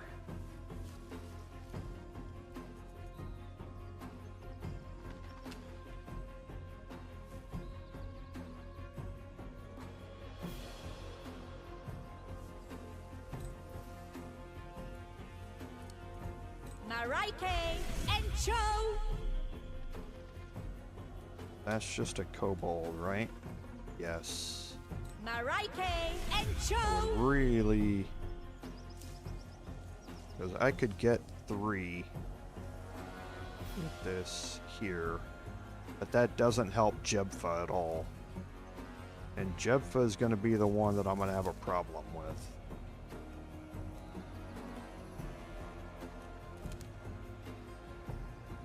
I think I need to do this. Have her focus trying to kill this kobold so she can move back out of the way.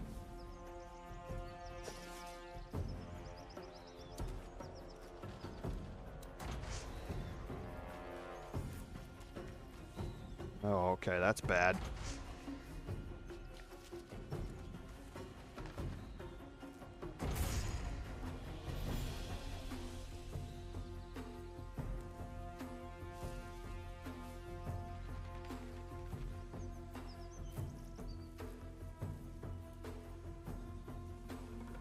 Okay. What can I do to help her? I think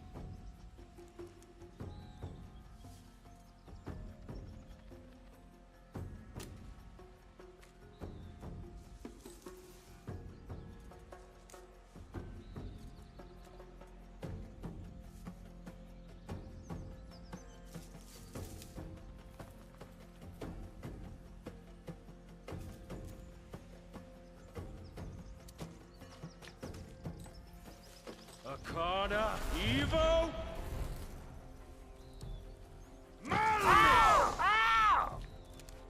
okay. So it moved him, but it landed him in a spot where there was somebody else, so the game moved him back out.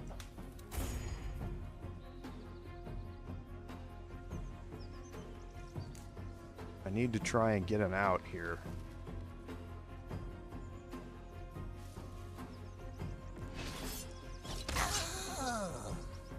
Okay. If I move him, I'm going to incur every opportunity attack in the world. Let's try and get this one.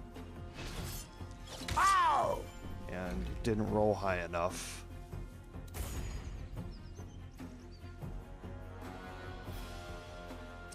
This guy is right next to me, which means I don't have a choice. Yeah. Okay, so we got with my offhand.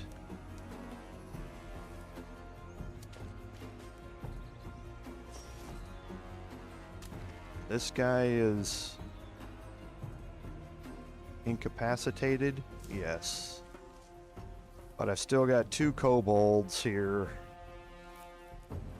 So where's this guy's going next? He's not going to go after Jebfa. Neither is he. He can go after Jebfa. Both of them can.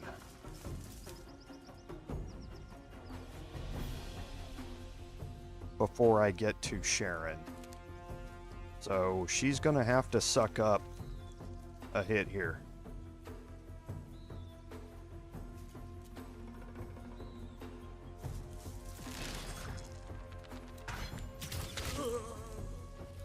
Okay.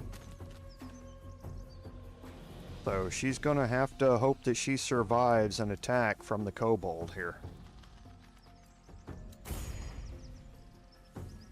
So, because there's nothing that I'm gonna be able to do really here. Well, I guess I can get rid of him. I would really.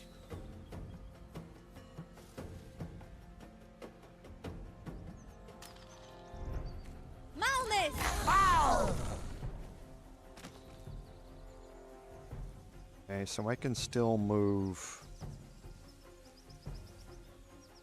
here.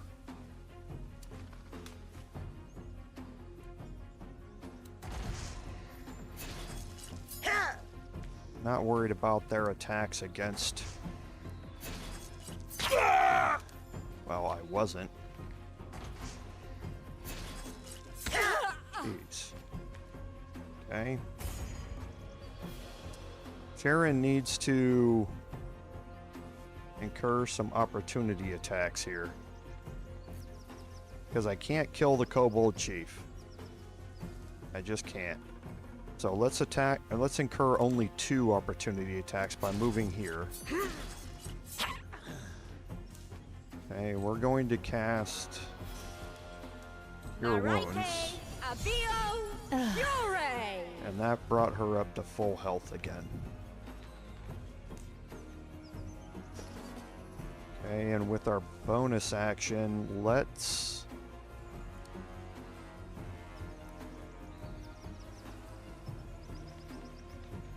do Herald of Pain.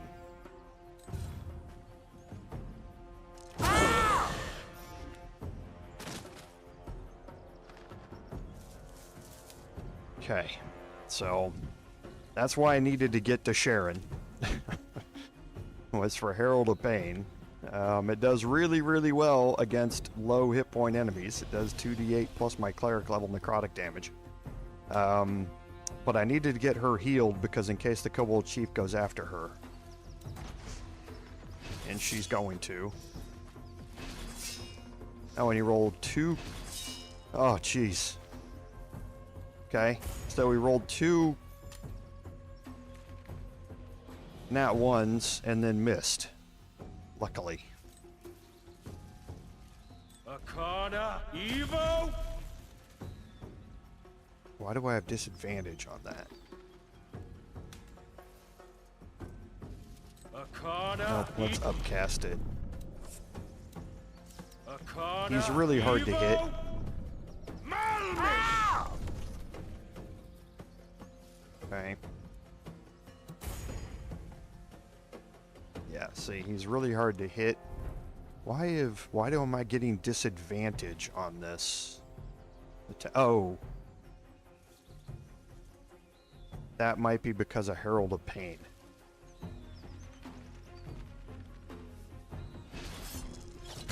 And I rolled well enough to get past it.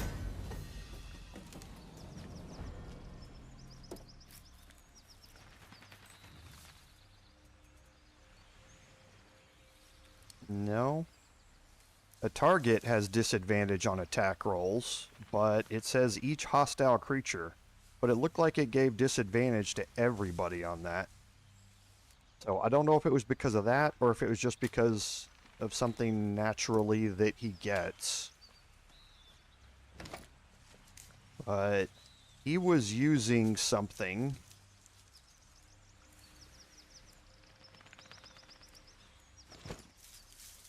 that I wish I could have found. If you look at when he attacked Jebfa, he was using a viridescent scimitar. You can actually pick those up. There is somebody who has a guaranteed drop on that, which is what those are the weapons that I want for Dave.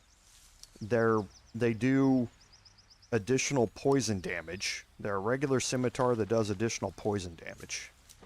He was using one, but he didn't drop it when he died.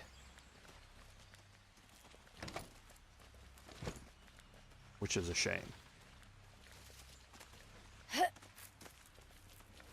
But that encounter's normally not that big. If you can approach it in ambush, it's normally a lot easier.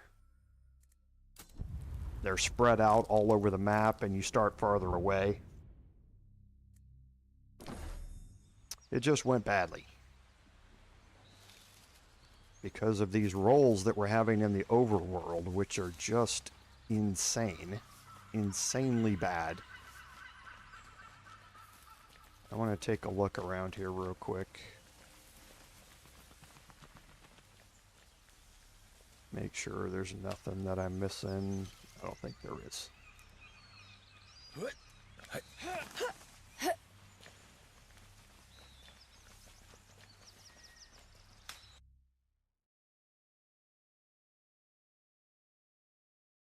Now I'm kind of afraid of these encounters out here on the map with the rolls that I've been having. Normally what you would want to do before you go into one of these things is you'd want to drop a save. So that way if a roll doesn't go your way, you can redo it.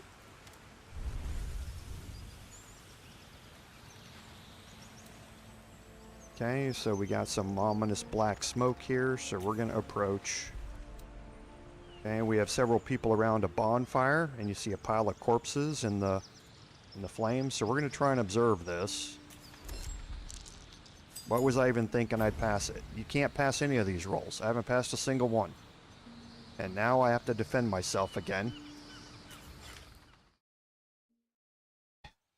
Yeah, I'm scared of all of these now. I can't go into hide mode. Because the curse spreader's the dangerous one here.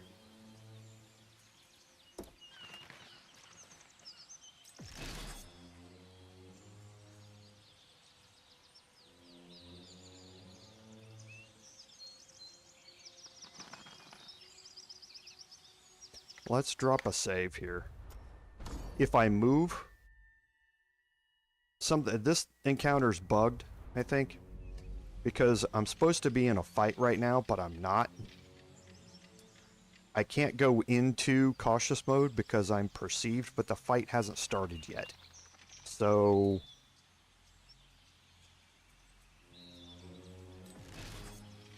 I'm going to start the fight here by trying to get some damage.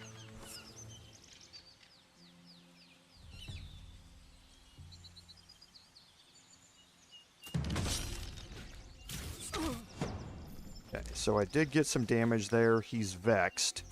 He's definitely the one you need to go after. Okay, you need to focus everything you have on him. He's an incredibly dangerous enemy here. The others are, you know, not slouches, but they're low hit points, and I can take them out normally with a single Herald of Pain.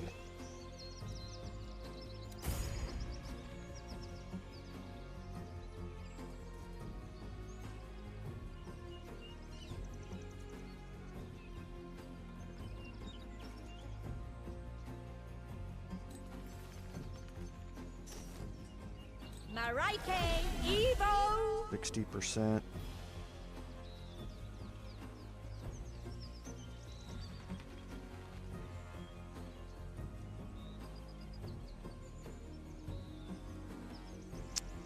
Yeah, I think I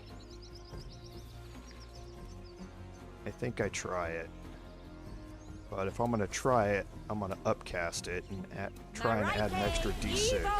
Give me a good roll. Okay.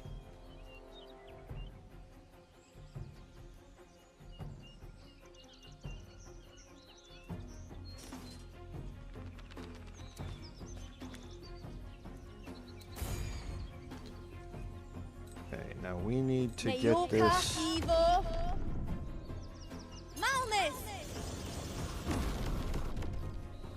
Okay, so I got rid of half his hit points.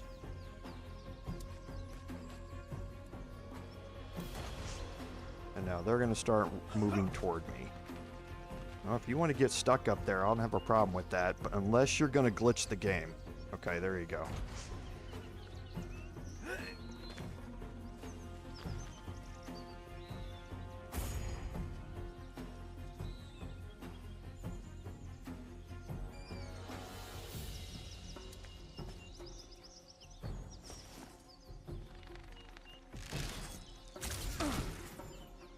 Okay, we're going to action surge.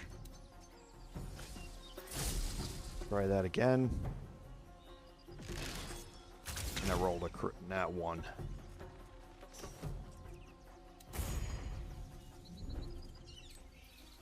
Okay, so we're going to upcast the magic missile. Evo Malmis. Okay, good. So we got some good damage there. He shouldn't survive the next turn. But he is going to get an attack off here. It's not going to be fun.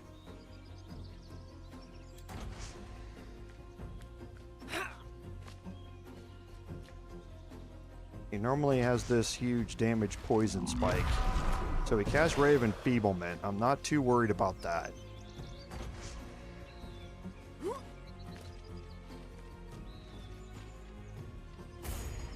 Okay. So let's steady aim this. Got advantage already. So steady aim isn't going to do anything. So let's just go ahead and try and get a hit here. Get sneak attack. And perfect. Nice. Okay, so we're going to move out here. And use my bonus action.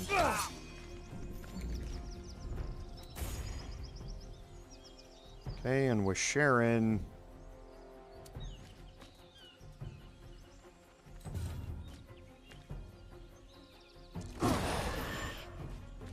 okay, he saved, but it still beat him up.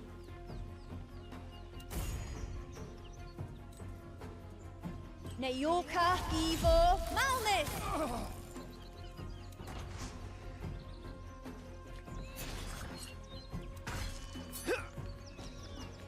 Okay, there's a miss.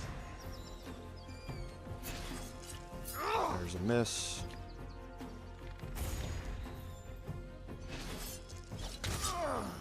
Okay. Akana Evo. And when you absolutely have to have a kill.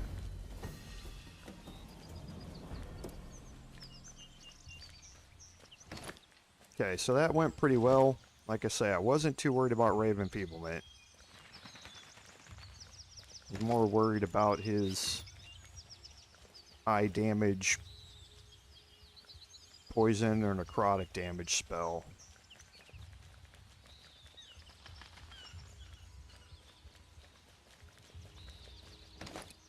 And he's got a Morning Star,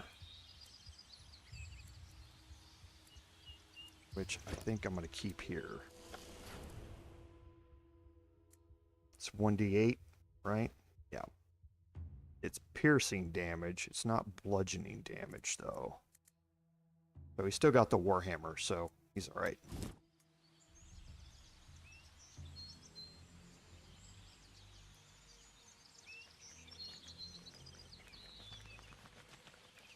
Okay, and I don't think there's anything else hidden around here. I'll take a long rest.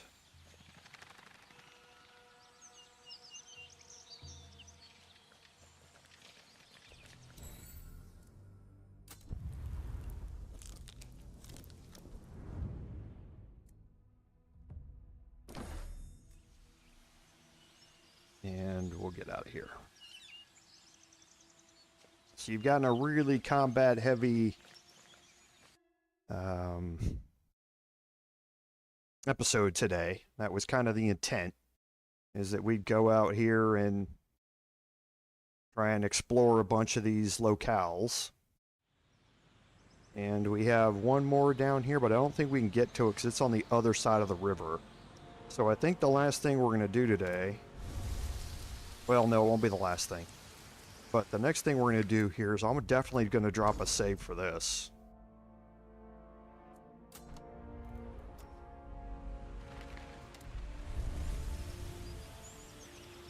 And we're back at the Ettin here. Now we can try and deceive him. We can try and go around him. The password is not Smelly Kavuli here. You need to go through and do a deception check. He may have changed it, but we're going to attack.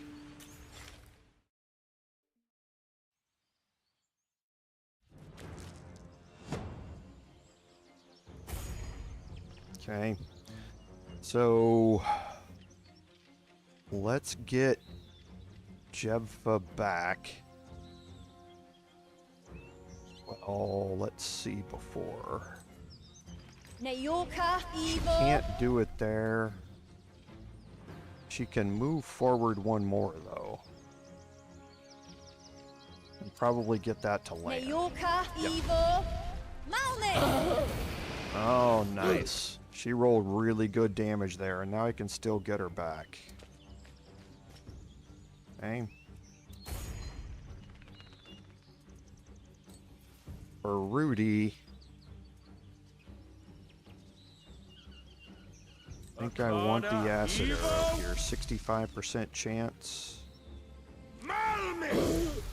Okay, good. Now I'll move him back.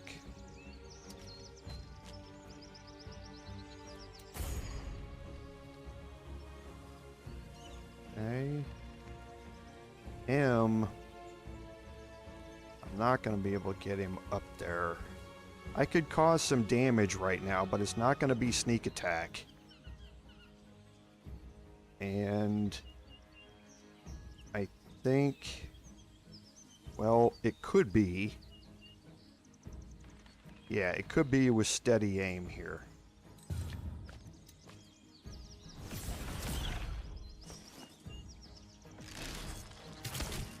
And Laughing now. I rolled a 6 with advantage. Right. Nice. Well done.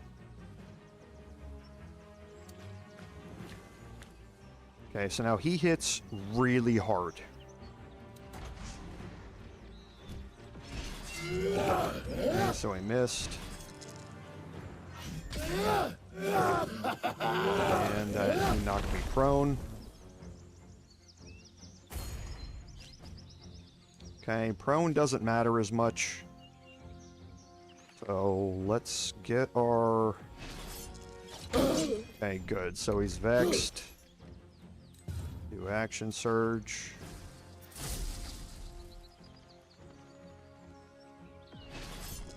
I'll attack again, and he's vexed again. Now our only goal here is to keep Dave up. That's our only goal here. So Marike, Abio, Pure!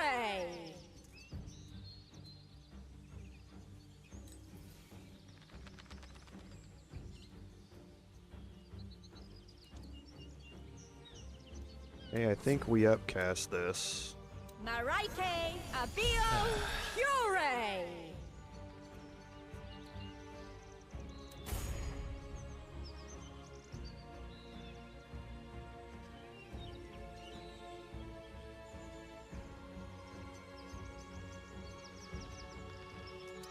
So we can move here. See if we can get a chromatic orb. Evil. Malnus. And I missed. Great.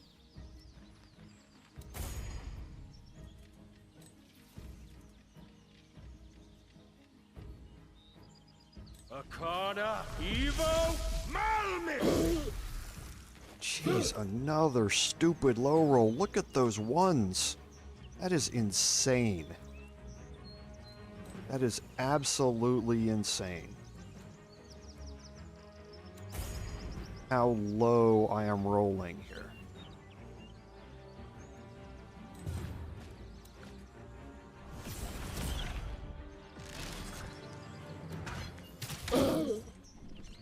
Look at all the stupid low roll damage.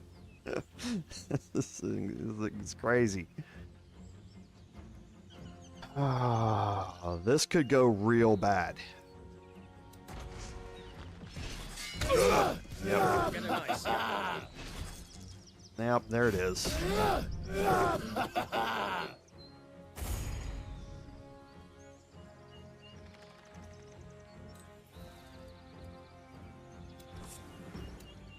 Marike Abio Pure!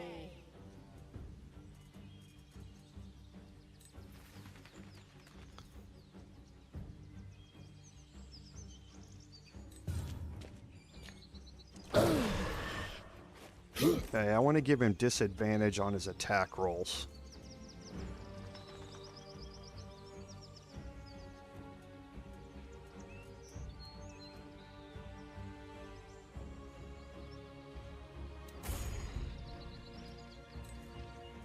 Neyoka Evo Malnis!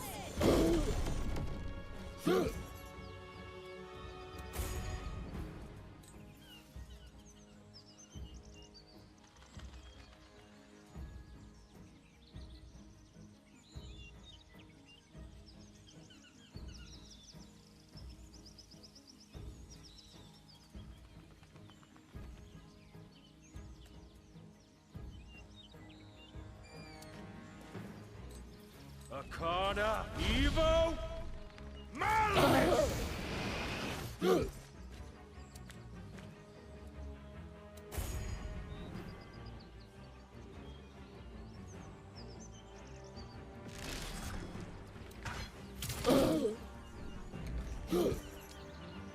Okay. Now here comes his next attack. And he missed. He missed. Okay. And I missed.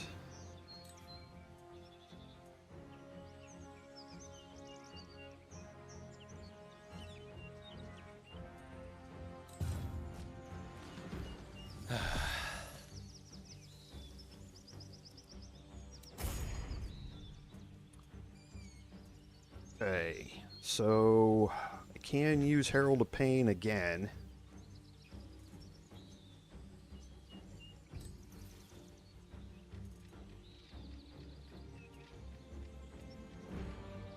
Marike Let's try a Guiding Bolt. Malmis! Okay.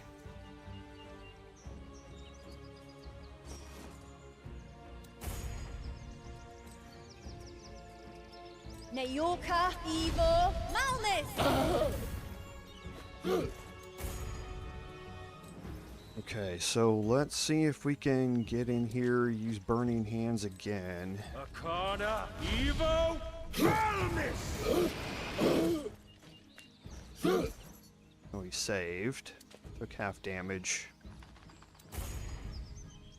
Alright, come on, M. Oh, gee.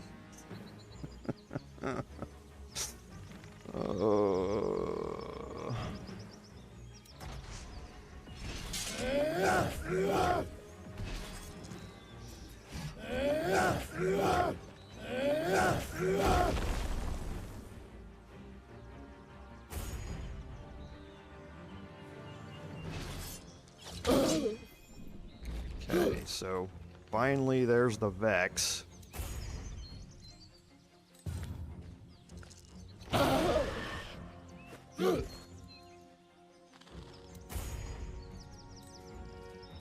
Neyoka Evo Malmis! Alright. So, yeah, not an easy fight. But we are going to get some magical items out of this. I'm so Okay, tired. so let's take a short rest here. and we can identify some of these. Okay, so he has a maul +1. He has a ring of poison resistance. And we have the dazzling earring. Okay, so let's take a look at our inventory here, because we need to move some stuff off.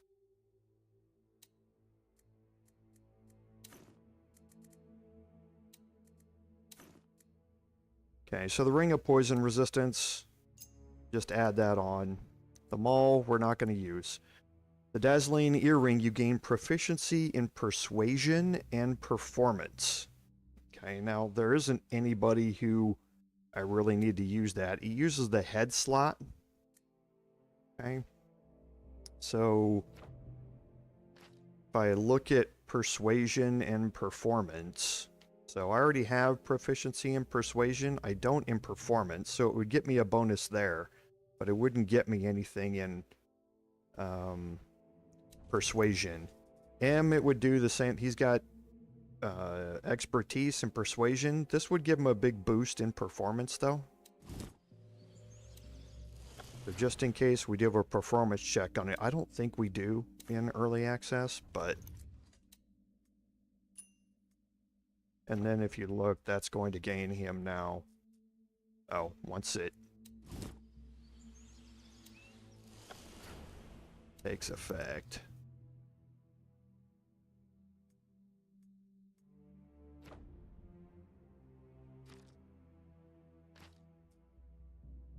Yeah, now it's up to +4. Okay, so I think that's it. We'll take our long rest, because we used up every spell in our inventory on that. Are you seriously going to take the long way?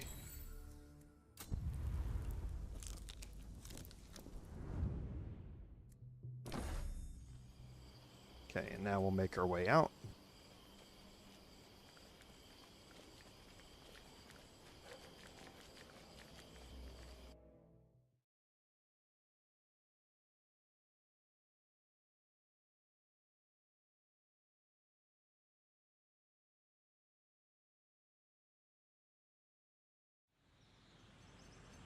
Okay, and now that we're out, we can... Let's see, do we want to save the Tamesh camp for next week? And continue with these out here? I think we probably do. Let's drop a save. We haven't saved in a bit. We'll head into here.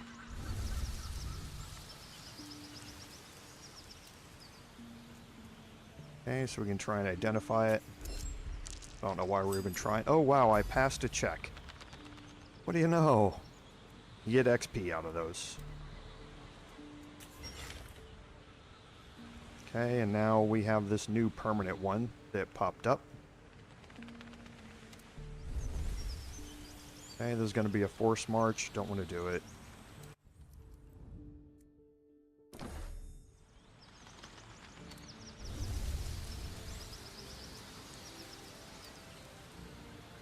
Okay, so a big head and an arm.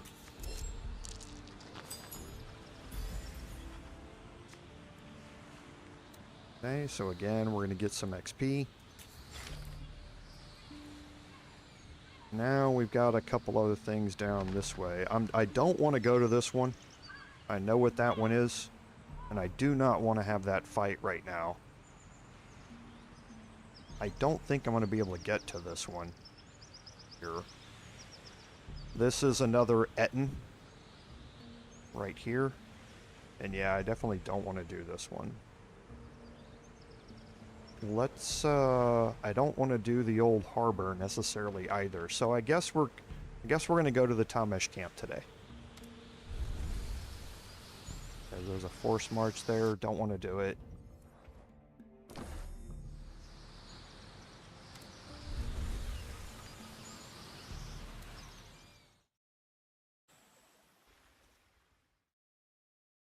Tamesh camp. Phew, it's very windy here. Is that normal? Okay, so we're going to head in here, and we've got a few people that we can talk to, you can see, that are in here. We have a vendor as well, which is good, so we can sell off this extra stuff that we're carrying. Let's harvest this clay.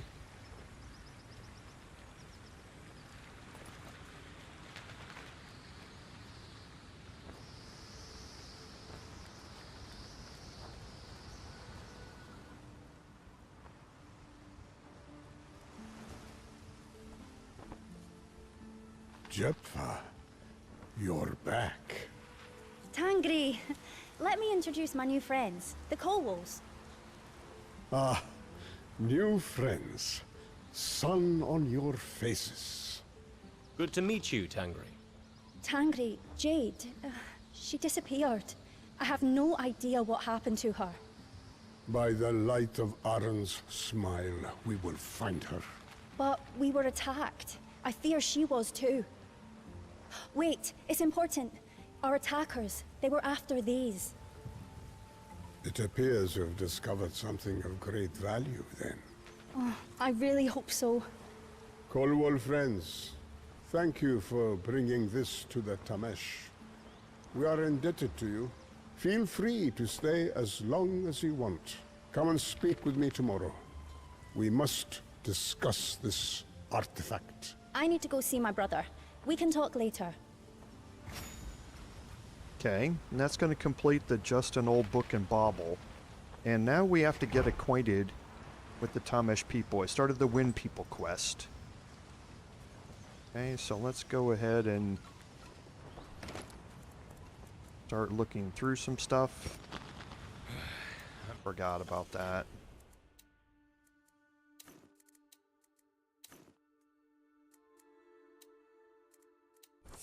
Okay, so we can read a book here about some medicinal stuff that somebody's crafted up.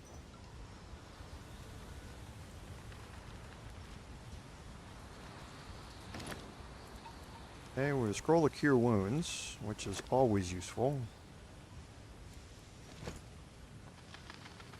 Some more camp supplies, and we can talk to Akfa here. Hey, these are the friends I told you about, the Kobolds. Hello. Welcome to my humble shop. Any friend of Jebfa is a friend of mine. May your song echo on the wind. Thank you. Akfa mostly sells junk. Mostly, but not exclusively. Jebfa? I mean, it's not like you sell magical plate armor and stuff, right? Oh, don't you be so sure. I may have some hidden around here somewhere.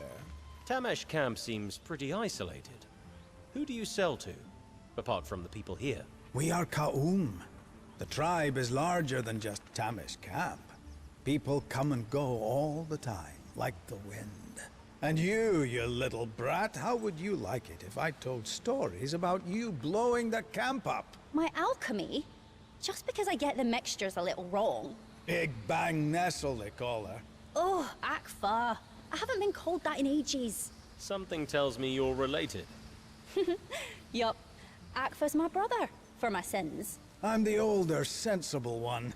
I have no choice. Ah, sounds exactly like a good old-fashioned Kobold family squabble. Yes, right. Anyway, back to work. After all, you're adventurers. You might even buy something. Okay, so we are going to be able to trade here. So we do have sympathy here, and I need to get another Aether Pearl. I didn't want to have to spend this money on it, but we have to have one. We have to have one of these in our inventory somewhere. We just don't have a choice.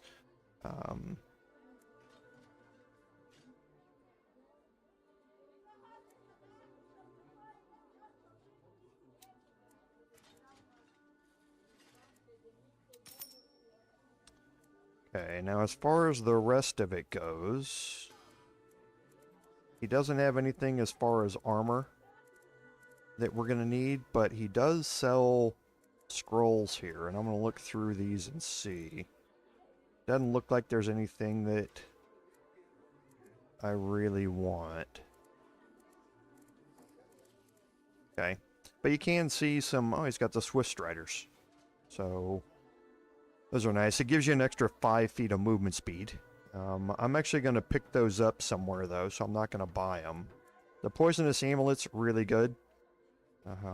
It's something I'm going to have on my fighter. It does an additional 1d4 damage once per turn with a melee hit.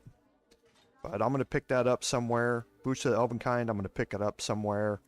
Boots of the Athlete, I'm also going to pick up somewhere. I've already got the Dazzling Earring, and I'm going to get a Ring of Fire Resistance somewhere else. So even if I could buy these, I wouldn't buy them necessarily here. But let's go ahead and sell off a bunch of stuff.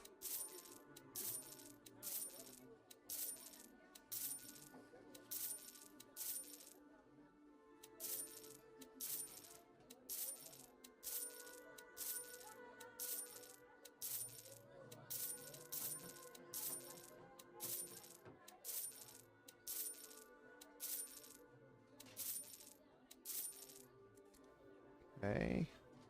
Now I'm back to the gold I was at before I had to buy the Aether Pearl.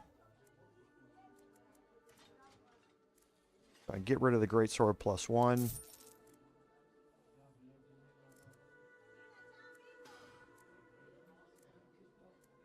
Okay, nothing that I want to sell here. Right, yep. Okay, and then down here, I'm going to keep the Warhammer.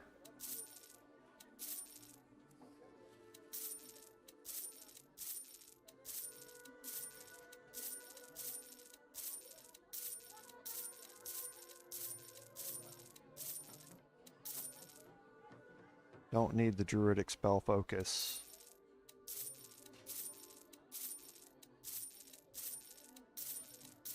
Don't need the Maul +1.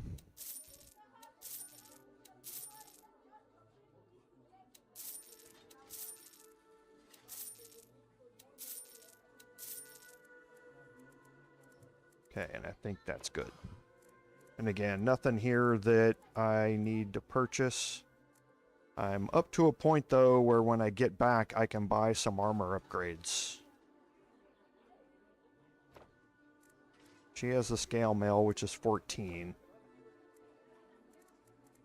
The breastplate is 14. It allows a +2 max bonus, which it does on mine. The only thing it does different is that it removes the disadvantage on stealth checks. But it's not worth the upgrade right now to be able to do it. I will take the additional healing potion, though. Okay. So now we have a couple of checks that are going to happen. We're going to have a religion check, I think, here, because this is Kel and Mech. So let's go have this conversation. Hello? I bid thee most welcome, weary travelers. Your song brings harmony to our camp. Thank you. We're the Kobolds. Yes, Clan Colwall. We already knew of your coming. How so? The wind is everywhere. It carries your song faster than you could know. Please allow me the honor of introductions. I am Mech Tamesh, our clan's lawmaster, guide, and poet. And this wonderful woman is my sister, Kel Tamesh, an eminent scout, unrivaled huntress. And the damned tent cook, if you had your way. Please forgive Kel's manners. She can be somewhat blunt. Family. We know how it can be. Oh, quick, silence everyone. The golden child speaks. See what I mean? Ha! I see you are a merry band, Clan Colwall. How may I be of service? Well, I'm not sure if you can help us. We're on a mission for a deity. Oh, blessed Maraike. How do you know that? Blessed listener, because you are marked. None bear this mark of Maraike without cause. It is very rare, but our sagas, songs, and histories tell of it. Children can start showing this mark at a young age, some in the twilight of their years. It is Marike's choice. You mean this mark? Yes. But this is the first time I have seen it myself. I know for certain that you have been called, and it is a great honor. Why? What happens to people who are called? They must heed the call and do that which Marike expects of them. A great task that can be taken by no other. All the possible futures of Solasta depend upon it. Some spend their entire existence searching for the answer. Oh. What can you tell us about the Sickless Witch? That is something outside of my knowledge. Kel may have more to tell. You do? Yes. I have seen her corruption, tasted it. One of Shadwin's generals was there, a defiler. A woman? No. Before his undeath, I think he must have been an elf. But he walked in what seemed to be a purple desolation. Like if it was night. Was this during the day? Yes. Shadwin's foulness is like death incarnate, sucking life out of everything, giving her unholy power in exchange. That was when I first understood who and what Kavuli really are. They give up their life force to become one with her. Awful. The Sickless used to be a magnificent people. The true children of Neokos. Could this Shadwin really be the first fallen? The one from the Tales? The mother of all defilers? I don't see how. Unless the sagas my brother tells are wrong. Whatever she is, we know Shadwin wants to take control of the Aether Nexus. The Aether what? When the Sickless civilization was at its peak, they created a network of power-enhancing devices, the Aether Nexus. Each nexus in the network grants extraordinary powers to whoever controls it. So Shadwin wants to control these devices? Alas, not just her, but everyone on Neokos, except for the Ka'um. This is all very interesting. Especially that Shadwin's generals can walk in daylight. So, what do your people do, exactly? We are Ka'um. We travel all of Neokos, protecting our holy sites, building liths, to let the Wungud heal the land. What do you mean? Some of us are blessed, and know how to ask the wind for its kindness. The Wungud is the music it produces. You should speak to our friend Azen. He knows best how to answer this question. As Ka'um, we seek neither unfettered wealth nor ever-expanding territory. The greatest gifts are beauty, life, laughter, and song. I, personally, love to learn all that I can about Neokos, its ancient secrets and sagas. And go on and on and on about them. But you still listen. Well, thanks for the chat. We need to go. It was a pleasure meeting you, Kobolds. I look forward to hearing about all of your adventures. Okay, so we picked up some lore there. We did pass the religion check.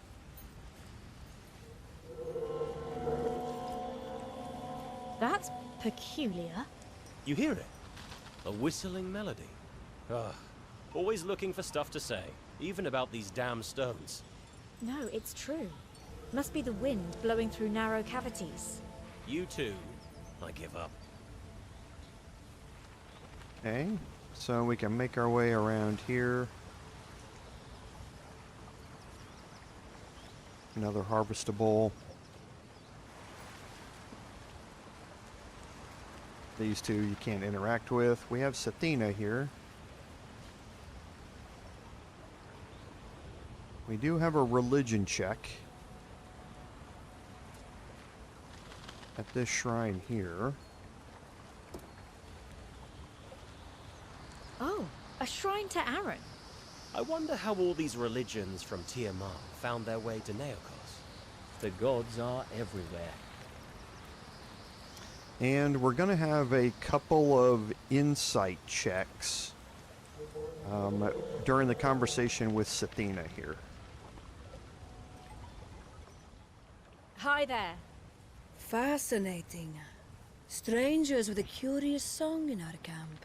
Sorry, we were invited to stay by Tangri. My apologies. I had no wish to be impolite. I bow to Tangri's wisdom. I am Satina's Swiftstride.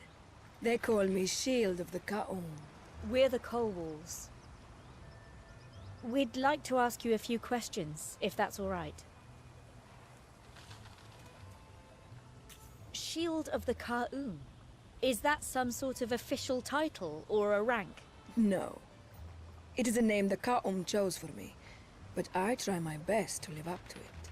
By protecting them? Well, where I can, yes. My heart and song tell me there can be no greater purpose than serving Aaron, my people and the land of Neokos. Okay, so we passed the first check. So you're a worshipper of Aaron? Like all Ka'um, I travel the plains and deserts of Neokos. It is impossible not to feel the All-Father's presence. Aaron's song comes to me on the winds of Neokos. Who am I to deny his call? So that means you're a paladin. What do you fight? All that is in disharmony with the land. Recently, a new threat. A note of discord has begun to rise. You must be speaking of Shadwin. Yes. A foulness born from old feuds. Our friends the Sicklers have been deceived. They're not the only ones. Our sister Diorcus has joined her. I once had a sister. I feel for your loss. Thank you. You said your sister was called Diorcus? Yes. Strange. That is a name with strong roots among the Ka'um. But you say you are not Ka'um. Not that we know of. Why do you ask? Maybe it is a common name in your part of the world. But among the Ka'um, it has always been an honor to bear it. It means, she who shows the way. Okay, so I passed the second inside check. You said you had a sister. What happened? Forgive me for burdening you. No, please. Life in the wilds is dangerous. My sister Tessin was taken by sand lions. Oh no, we're so sorry. To my shame, I failed to protect her. What can you tell us about your tribe? The Tamesh. Well, our first elder was called Arroy Tamesh. So we kept the name because of his children, who still live among us. Are you all related then? In a way, but not always by blood or marriage. Ka'um tribes are bound in spirit and common purpose. There is no strict rule. We all agree to travel together, to all work together, to all live together, to all sing together. That's what makes us a tribe. Elder Tangri, may his song be blessed, is our leader because we all respect him. He has no family of his own blood, but we are all his family. Very well. See you later, Safina. May Arun's song keep you safe. Okay, so now we need to spend the night among the clan. There's one more person we can talk to, though.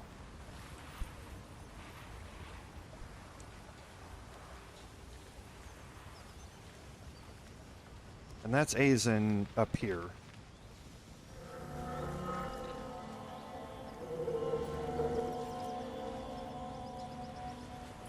And pick a few harvestables. Now with Azen there's going to be a perception check.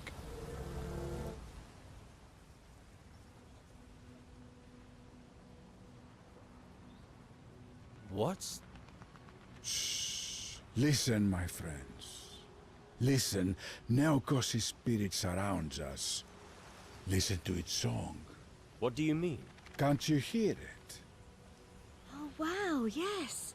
It's coming from the rocks. Oh, blessed listener. I thought it was my stomach growling. It is the womb god, the dream song of our people. The wind flows through and around these liths, bringing life and health to the land. Did you build these liths? Yes. Their creation is an ancient art, mastered by the clans of the Ka'um over centuries.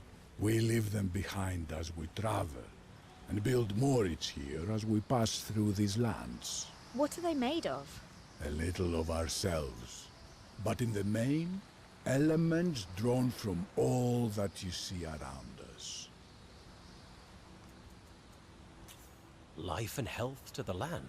We shape these liths, so when they are eroded by the wind and weather, The wind spreads their healing across the land, thanks to the power of the Dream Song. It restores all that this harmony has taken away. And it also plays music. Each clan composes their own Dream Song by building and arranging these liths. It is also a marker of our own passage for the other clans that travel nearby. We're the Kobolds, and you? Nice to meet you, friends. I am Zen Merub, lith builder of Clan Tamesh, a weaver of the Dream Song. Thanks for your time. Well, my friends, I may be here for a while. Drop in and see me sometime. I might have something you'd be interested in. We might even trade information or goods. Good luck and fair weather. Okay, now there's nothing that you can do with Zen after that, even though he says check back in with him. There's no real opportunity to do anything. It's probably something either later on in early access or in the full game. So now we do need to spend the night among the clan here.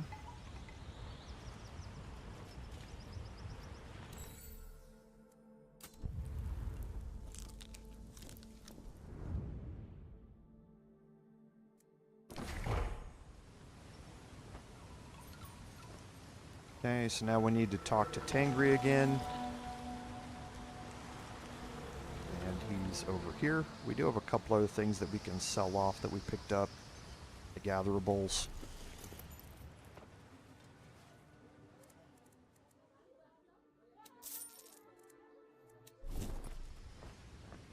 And I didn't look, did he?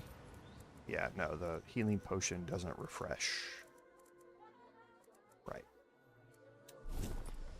Okay, so we can talk to Tangri. Hello there, strangers. Well met, Mom. No need for all that fiddle-faddle. So what should we call you? Old D's good enough. As in? Diorcus. Yes, that's me. Heard you was looking for another Diorcus. We are. Our sister. That'd be Diorcus Colwall. Strange clan name. Know her well. She had the voice, the ear, and the art of a Ka'um. Even if she wasn't.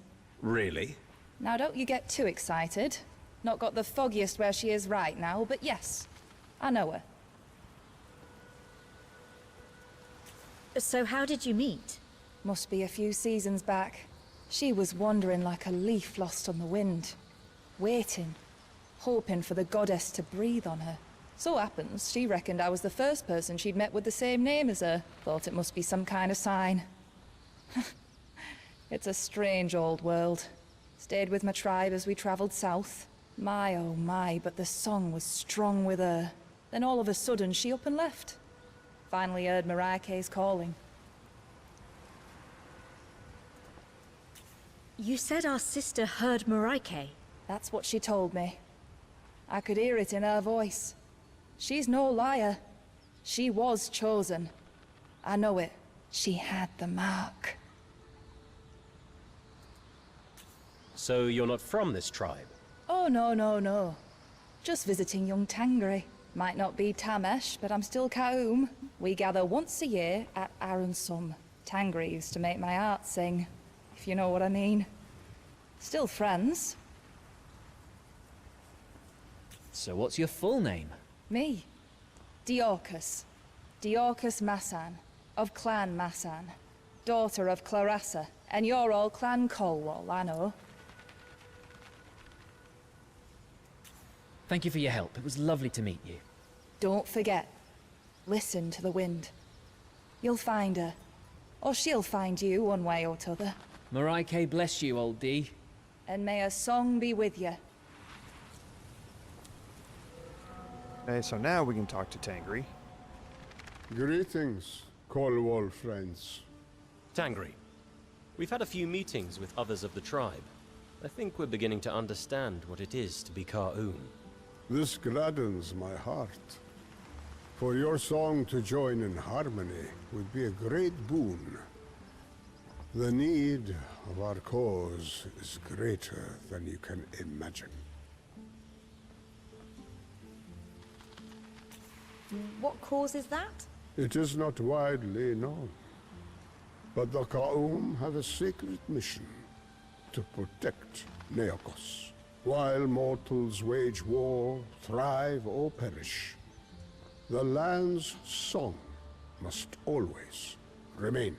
The Aether Nexus that so many crave to control are a crude manipulation of the natural flow of mana on Neokos. You mean the Nexus are a bad thing? Yes and no. What is done is done.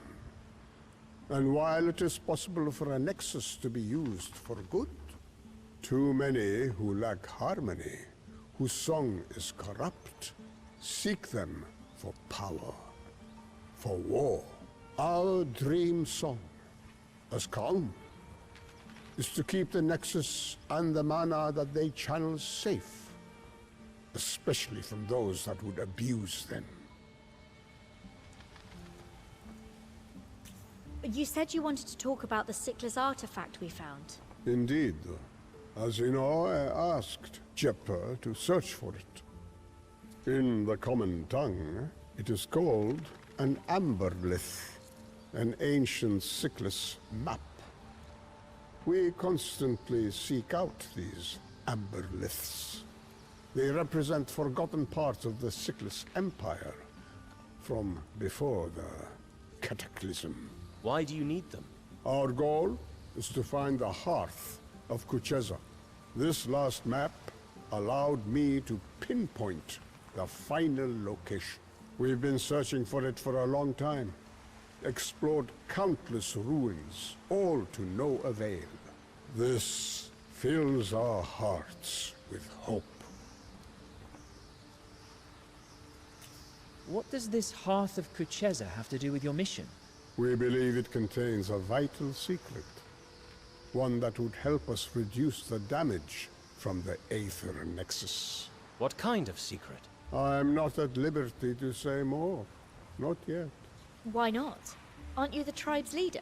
The Ka'um are always free, but we respect and follow the guidance of Gurud. Who's that? Gurud has many names, many forms. They are older than the world. I doubt that. You may believe what you wish, but I cannot tell you more. How can we earn your trust? It is not my trust that you must earn, but the tribe's.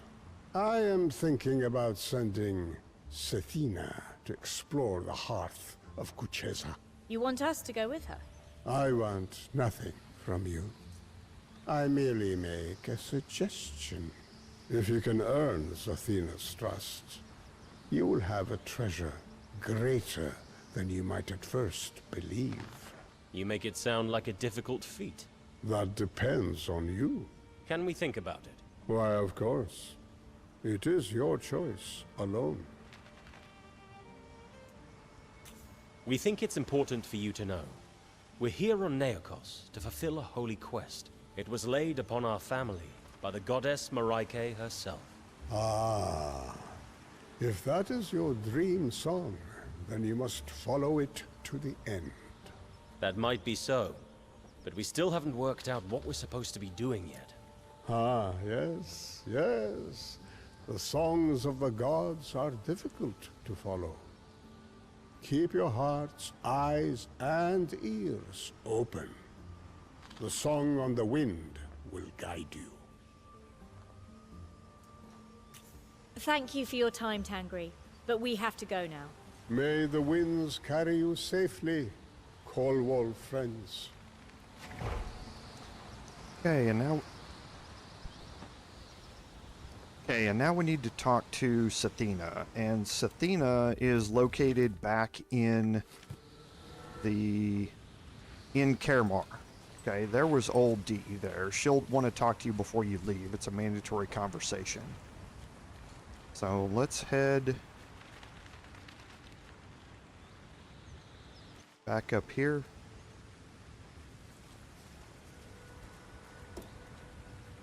And we'll leave the area. Whoop. Nope, we don't want to leave the area.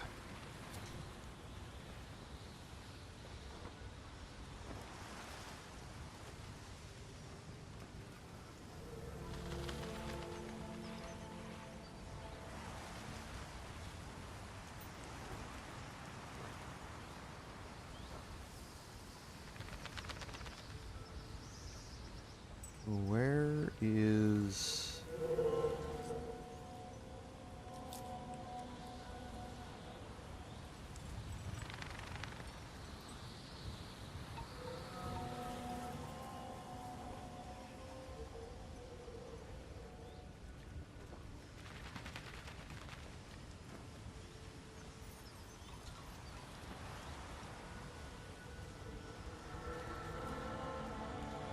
Where's Jebfa?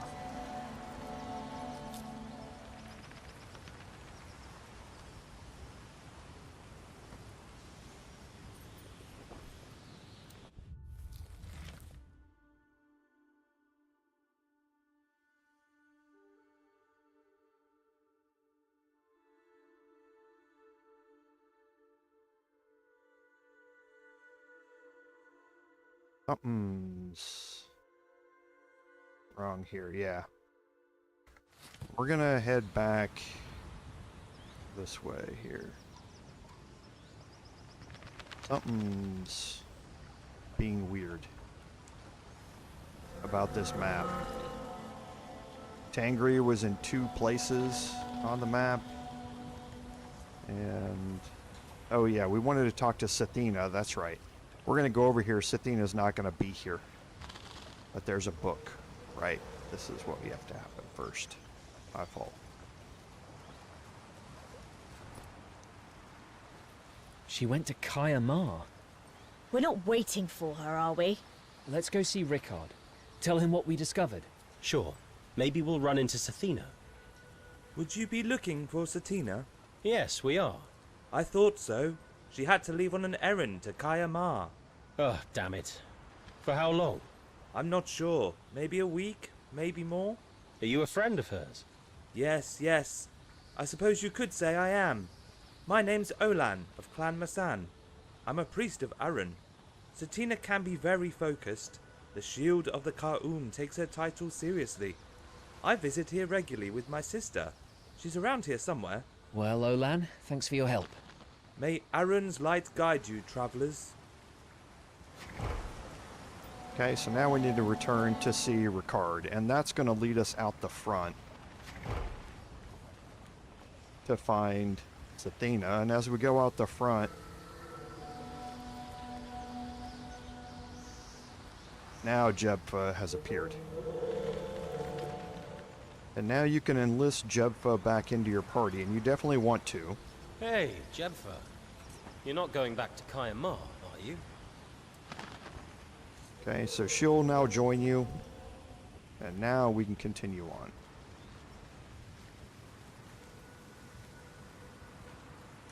Yeah, make sure you recruit her before you leave.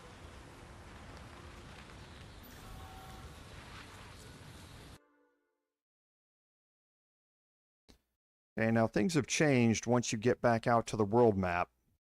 So we're not going to move once we get out here. Okay, so we're going to get some revealed locations and that sort of stuff out here.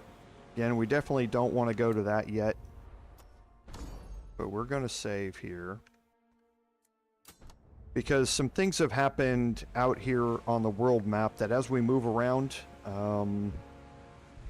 are going to get us some random encounters that we're going to have to deal with some side quests. And there's going to be a big encounter here back at the Sentinel.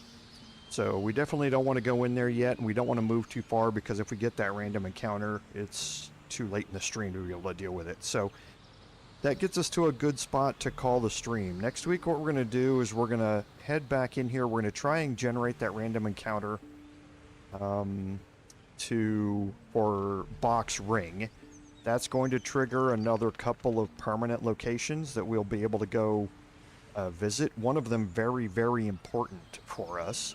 for arming our characters. Actually, two of our characters, our fighter and our rogue.